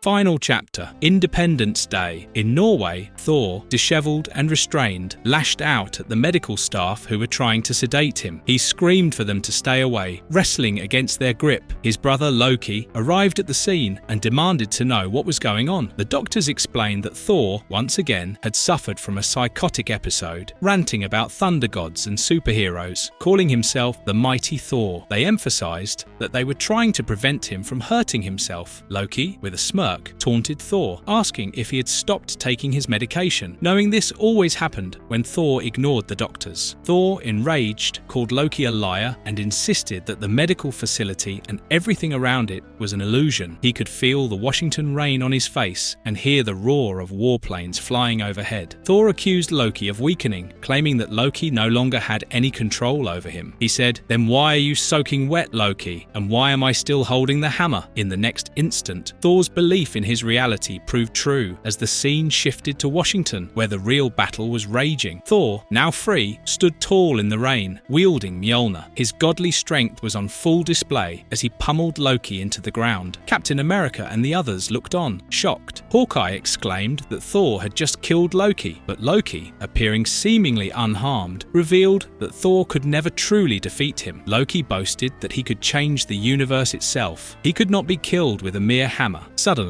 a massive beast, one of Loki's summoned creatures, emerged from the depths, attacking Thor and the others. Loki, now fully unleashed, reveled in his newfound liberation, summoned Surtur, Ymir, and all the creatures of Norse legend. He taunted the heroes, bragging about how unstoppable he had become. Captain America, assessing the situation, noted that reinforcements would be needed as waves of monsters and orcs charged toward them. Giant wolves, dragons, and other mythical beasts flooded Washington, creating chaos and terror among the civilians and heroes alike. Captain America led the charge, shouting for his team to fall back as they fought against overwhelming odds. Despite their efforts, the battle turned more desperate as the sheer power of Loki's forces began to take its toll on the heroes. Thor, though still standing, found himself surrounded by Loki's magic, battling the immense serpent Jormungandr. Thor confronted Loki once more. Loki taunted him again, dismissing Thor's strength and claiming that true power came from orchestrating war from the shadows, not brute force. Loki, reveling in his perceived victory, admitted that he had spent centuries plotting this moment, all the while manipulating events from behind the scenes. He mocked Thor, calling him foolish for not having stopped him sooner. He multiplied himself and attacked Thor while asking him how he felt while dying in the dirt alone. Thor smiled and replied, "Did you honestly think I would come here alone?" And right then, everyone looked up in awe. The Bifrost Bridge of Asgard started materializing and lighting up the skies. As it descended on the ground, the entire armada of Odin's Vikings appeared, combat ready for the war. Hawkeye whispered, "Thor, I am so sorry for ever doubting you, bro." And then Captain America took charge. He directed Odin's army towards Loki's soldiers from the underworld and shouted, "Take 'em down!" Thor had pinned Loki to the ground. Loki, lying on the ground and visibly weakened, continued to taunt Thor, reminding him of the security footage he had manipulated to show Captain America killing Hawkeye's family. He laughed, asking if Thor could see the humor in the situation. Loki's confidence, even in defeat, was clear, but Thor, his hammer crackling with electricity, had no patience for games. He raised the Mjolnir and said, "Game's over, Loki. Father wants a word." With a surge of lightning, Thor unleashed the full power of Mjolnir, blasting Loki with a devastating blow that tore through the ground. The resulting shockwave sent debris flying in all directions. The devastation from the strike rippled across the landscape, creating concentric waves of energy that spread over the city, wiping out Loki and his armies and sending them back to where they belonged. As the energy settled, Thor stood triumphant, hammer raised high, and roared, "Victory!" In the aftermath, as dawn broke over Washington, the scene shifted to the capital, where victory was declared. The invaders were driven back, their armies defeated. Thor, standing in front front of the Capitol, shouted that the deceiver had been slain and honor restored. Then he said, "This planet is under my protection now." In the aftermath of the battle, the heroes gathered around the wreckage, the chaos slowly settling. Tony Stark, ever the showman, raised a glass of champagne and quipped about the victory. Reed Richards, still focused, asked if there were more orders from S.H.I.E.L.D., wondering if they should assist the emergency teams. Stark, with a smirk, brushed off the question, pointing out that they'd just repelled a massive invasion and it was time to enjoy the win. Nearby, Sue Richards, clearly shaken, admitted that her nerves were still recovering from the adrenaline rush of all the fighting. Over in Washington, Captain America, Thor, and the rest of the Ultimates walked among the ruins, taking in the destruction and the bodies of their fallen enemies. Hawkeye, bewildered, remarked on how surreal it was to be standing there surrounded by Vikings. Thor, ever the steadfast warrior, stood tall, prepared to embrace his role as protector. Jane, kissing Thor's cheek, praised him for his strength and leadership during the battle. There was a brief, light-hearted moment as the conversation turned to Hawkeye, who made a joking remark about Jane turning into a giant during the fight, recalling how it had nearly caused the president to faint. Despite the camaraderie, tensions simmered just beneath the surface, especially between Captain America and Hank Pym. Cap made sure to remind Hank of his actions, subtly but firmly pointing out that there would be consequences for his involvement with the terrorists. However, Hank retorted, telling Cap to shut up. He reminded Cap that he knew about the rat in their ranks, and it wasn't easy for him to trust anyone, so he decided to infiltrate the Liberators with his Ultron robots himself. He also said that it was his giant man formula that he gave Jan for any emergency during the fight. Wanda was meanwhile flirting with an Ultron robot, discussing the Industrial Revolution, and fixed a date with it when Quicksilver was not around. Meanwhile, Perun, the only one left alive from the Liberators team, searched for someone to surrender. Later, on the global stage, news reports began to flood in, capturing the devastation and the military's ongoing cleanup efforts. Russia and China quickly distanced themselves from the terrorist actions, denouncing the attacks. Fundraising efforts were already underway, with millions being raised to help families affected by the destruction. S.H.I.E.L.D. officials expressed hope for a diplomatic resolution, but the threat of superhuman involvement in future conflicts loomed large. In a quieter moment, Captain America watched as Abdul's body was taken away by S.H.I.E.L.D., lost in thought. Nick Fury approached him, acknowledging the weight of the battle and how Abdul's story was similar to Cap, a skinny kid transformed into a soldier for the greater good. They discussed the future, with Captain America resolute in his belief that the team needed to break away from being mere tools of political agendas. He made it clear that they couldn't continue fighting wars that only bred more hatred and left innocent people vulnerable. As the team regrouped and considered the challenges ahead, Jan talked to Thor about the staggering financial burden of independence. They needed millions of dollars for that, and it was impossible. Right then, as if by miracle, Tony flew in, inviting them to a party at his place. Thor took a moment and smiled at Jan and told her, "My father moves in mysterious ways." Later, Natasha lay in a hospital bed, recovering from the severe blood loss she had suffered. A doctor calmly reassured her that everything was under control and that with some rest, she would be fine. However, the tension in the air quickly shifted as Hawkeye appeared, bow drawn, and said, "If I were you, I'd ask for a second opinion, Natasha." Startled, Natasha reacted instinctively, throwing herself out of the hospital bed. But as she moved, an arrow pierced her shoulder, sending her crashing down in pain. She screamed while trying to fight back. Hawkeye, relentless, shot another arrow, this time pinning her other arm to the wall, leaving her helpless. The hospital room erupted into chaos as the medical staff scrambled, caught off guard by the sudden and violent confrontation. Furious, Natasha spat insults at Hawkeye, calling him filthy American trash and threatening to rip his eyes out. Hawkeye remained unfazed, mockingly pointing out how resourceful she had been, using Tony Stark's nanites to slash her wrists, nearly leading to her demise. He admired her cleverness, but was clearly here to settle unfinished business. Despite her dire situation, Natasha kept taunting, asking if he had any messages for his wife and kids. Hawkeye Hawkeye, cold as ice, replied that she wouldn't be seeing his family where she was going. With grim finality, he released another arrow, hitting her between the eyes, killing her on spot. As he walked out of the room without a trace of emotion, he muttered, "Burn in hell." At Tony Stark's townhouse, he quietly took his medication. When Pepper Potts asked about the memorial service for Natasha, Tony deflected the topic. He instructed her to extend their lease with S.H.I.E.L.D. for the jet they were using, even joking about getting a storage discount for the extra time. Pepper then expressed concerns about their strained relationship with S.H.I.E.L.D., especially since they had cut ties. Tony brushed off her worries, confidently stating that their independence had actually improved relations. He explained how he now covered all the team's expenses, freeing up S.H.I.E.L.D.'s budget for other matters. He also mentioned how their removal from state control would enable the president to sign the Superhuman Test Ban Treaty, something Russia and China had been advocating for. Tony acknowledged that the Ultimates had pushed the world to the brink, a reality that even Nick Fury could now recognize. This scenario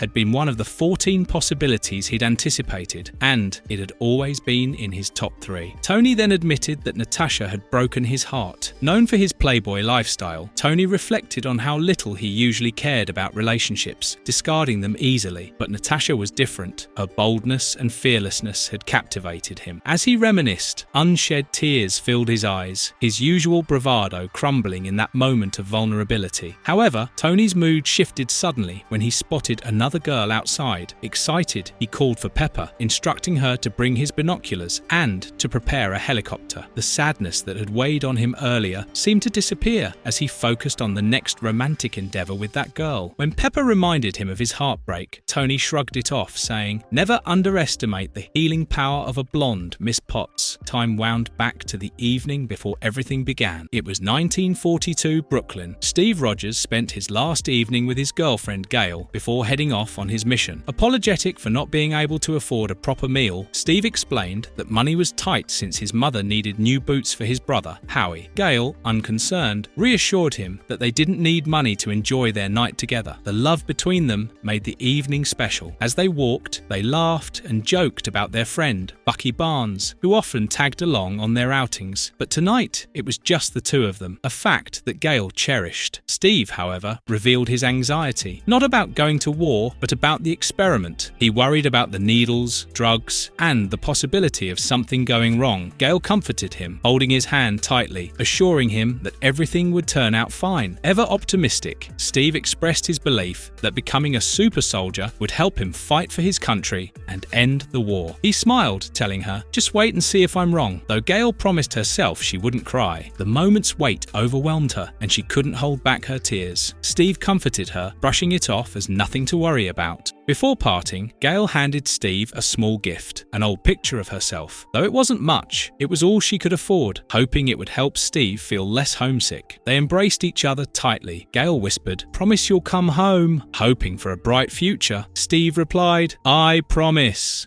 Marvellous verdict. That's all, long readers. Phew, that was some story. There have been plenty of Avengers tales over the years, but nothing quite like this. Mark Millar and Brian Hitch really left their mark with this one. Wouldn't you agree? Rest assured, if they ever collaborate again, our channel will be here to cover every detail. We'll be back soon with more stories from Earth 1610. Until then, Avengers disassemble. Do not forget to leave your thoughts in the comments section. Please like, share and subscribe.